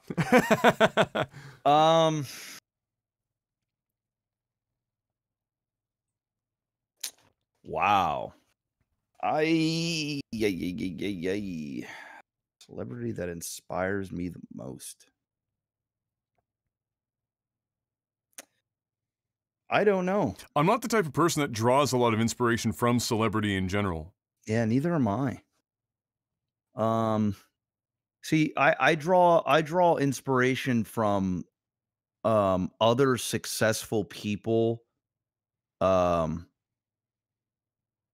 in that really aren't celebrities. It's hard to explain. I'm for one, I don't look up to any celebrity. So yeah. I'm not like, oh man, I want to be like this person one day. I don't at all. I might get influenced by a celebrity's type of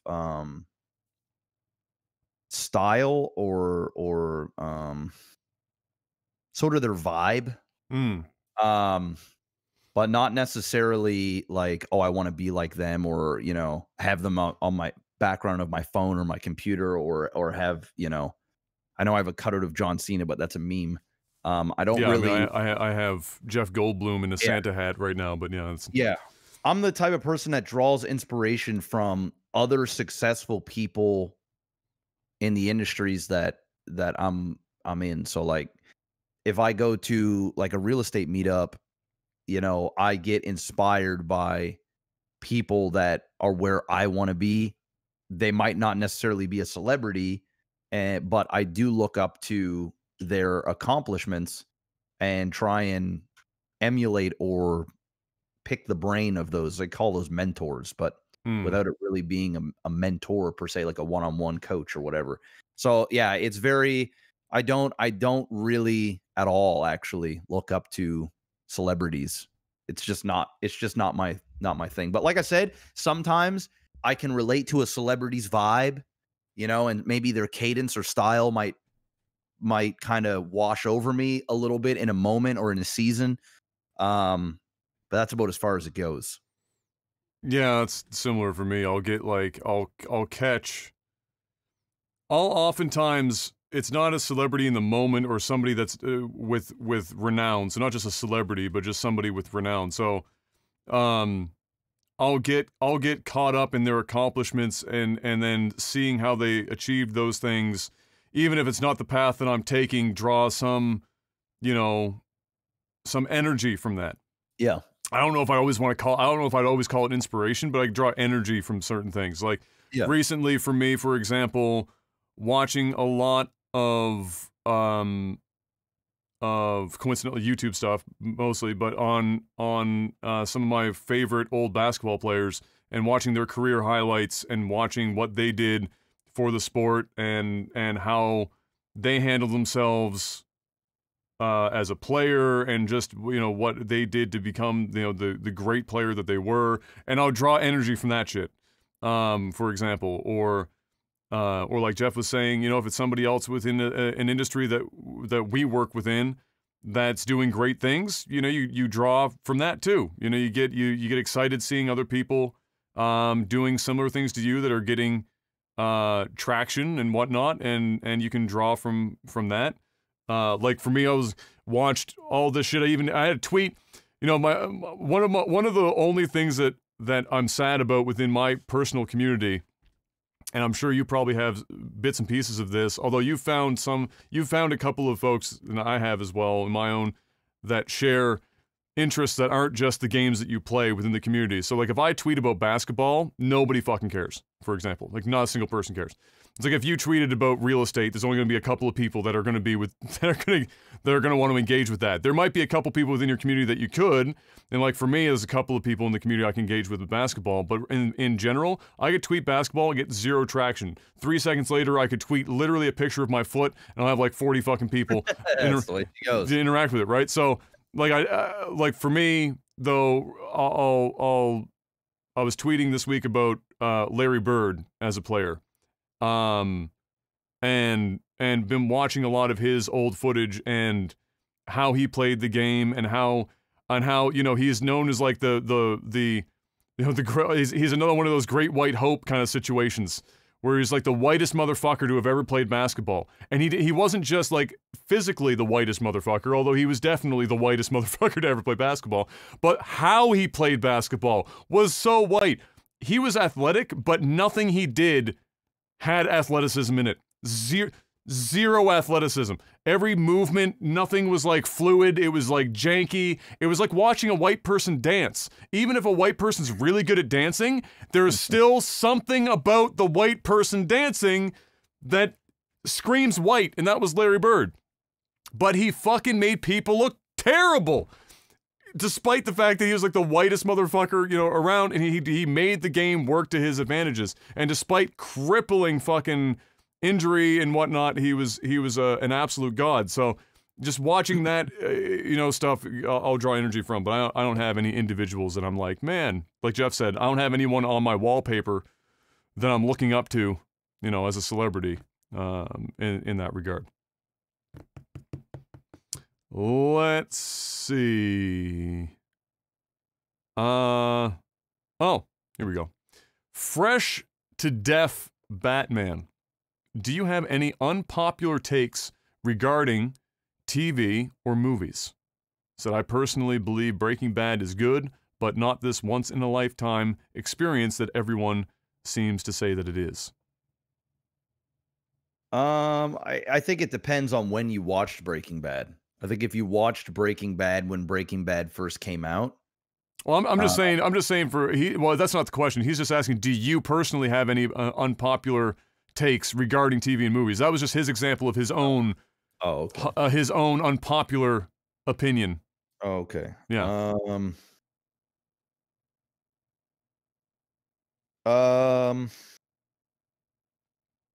Yeah, I mean, I hate Seinfeld. I don't think it's funny in the least. I think the humor is bad. I think Kramer isn't funny at all. Yeah, I'm not a fan of Seinfeld at all. I know there's probably gonna be a lot of people who are like, "Are you crazy?" Not a fan. Never was. Don't think I ever will be. I was never a Seinfeld fan either. Yeah, so that's my hot take on a TV show. I think one of my hotter takes as far as movies and TV is that the original Blade Runner, in whatever form you want, whichever of the 3 fucking releases of that movie you want to talk about, I think they're all bad. I think it's all garbage. I think it's gobbledygook. I think that any meaning you derive from it is just perpetuated nonsense from people trying to pick apart a film that makes no sense over the years to try and inject meaning into anything. It's kind of like going to a museum with high art, like really high concept art, and there's people standing around, this canvas that's just painted white with splotches of other white, but it's textured, and they sit there and they're like, yes, I think this speaks to the social norms of society and the disproportionate blah blah blah, and like and it's just frivolous bullshit, and it's nothing of intent. It's just that it's what people are thinking of it, and then they're like, this is the greatest painting ever, I'll buy it for $50 million. That, to me, is what the original Blade Runner is. I think it's fluff, and I don't think it's literally anything to live up to whatever the fuck I don't like people have. Yeah. One more.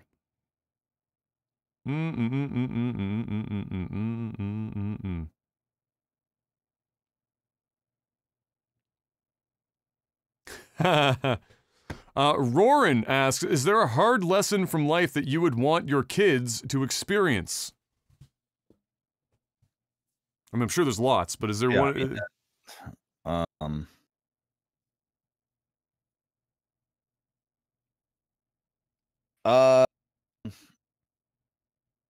Jeez. Hard lesson in life that I want them to experience? Rejection. I was literally gonna say the same thing. Well, similar to that. Yeah, I mean, I don't want my son to have that feeling, but I want him to go through it, so he know how he can because it happens a lot, right? Whether it's job, relationship, expectations. I mean, I feel like everybody needs to have rejection. I think rejection in a relationship is probably one of the key ones, and I say that, and this is going to sound super, this is going to sound so fucking egotistical. Nobody ever broke up with me. I was always the one breaking up with them. Or I never got turned down by somebody I asked to go out on a date with. And that's not a huge number of fucking women, obviously. There's like, I think in total less than 10 in my life. But because I didn't, I feel like I'm missing out on, I feel like part of my psyche was totally fucked up from that, for sure. And that experiencing somebody outright rejecting me would have been really fucking healthy, like from a relationship standpoint. And so that's definitely one. And coincidentally, I was talking about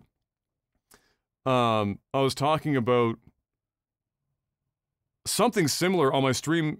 I can't remember if it was yesterday, the day before, where I was saying that something that I would want, that I think everyone should experience is if possible, is when you're dating young enough in life that you still have to go over to if you're a guy and you're going over and you're picking up the girl from the parents' house and you have to meet the parents on that and they have to go through the experience of, I want her home by insert time kind of thing. There is something about that experience that I think every guy should probably go through at least once. I mean, you're so traditional. You've been brought up in such a traditional household. Well, I don't mean that it adds anything. I just think that it's one of those things where, like, you get so fucking worked up about that you're going over. Like, I remember, my first girlfriend going over, because we were still young, right? We're in high school. So, of course, the parents are still going to be like, you can't go home. You can't take your 16-year-old girlfriend home at 3 o'clock in the morning, like on a fucking weekend. It's just not going to go over that way. So you get the experience of the dad being protective, come downstairs, and be like, you better have my daughter home by like 10 o'clock. My experience has always been different. So like my you never once had a father come back and when you were dating young and be like, have her home by like 10 o'clock or 11 o'clock? Never once? Because you dated a fair amount in your younger years. I mean, yeah. I think the only person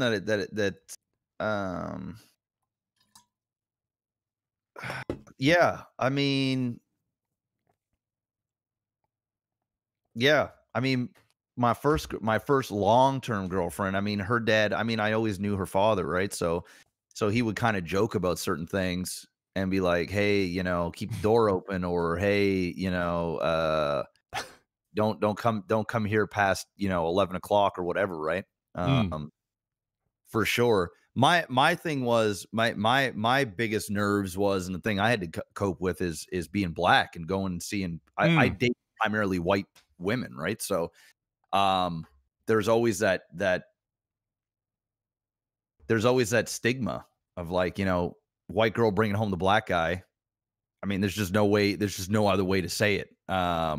It's just facts. I mean, I know we're in 2021 and people are like, oh my God, I don't think that way, Jeff. Like, the reality is it's real. Going and meeting the parents was always a thing. And it just so happened that my very first girlfriend, her father was very racist, very, very racist. So I never actually met her father, but her mother loved me. It was the father that I don't even think he wanted to see me. I think it was the reason why I never. Girl with a name that starts with an S? Yes. Okay. I also think that because of that, it also made me more conscious of that as well, since it was my first time. I was like 15 years old. So, yeah, that's definitely, yeah, it's called Get Out there. The movie. Yeah, the movie Get Out. Yeah. It's a very real thing. I mean, and I'm sure, other minorities go through sort of the same thing. Just different versions. Just different versions, right? Yeah.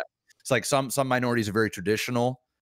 Some people might think like, oh man, I'm dating somebody that's Jewish, but I'm not Jewish. Like, what is her parents going to think? Or his parents going to think, or whatever, right? You kind of go through the same thing. So yeah, I never really, the whole like be home by 10 thing. That's just, I mean, that's common courtesy too. Like I just wouldn't be the type of guy that's like, hey, I'm going to keep you out super late or whatever, because I don't want that awkwardness between the parents.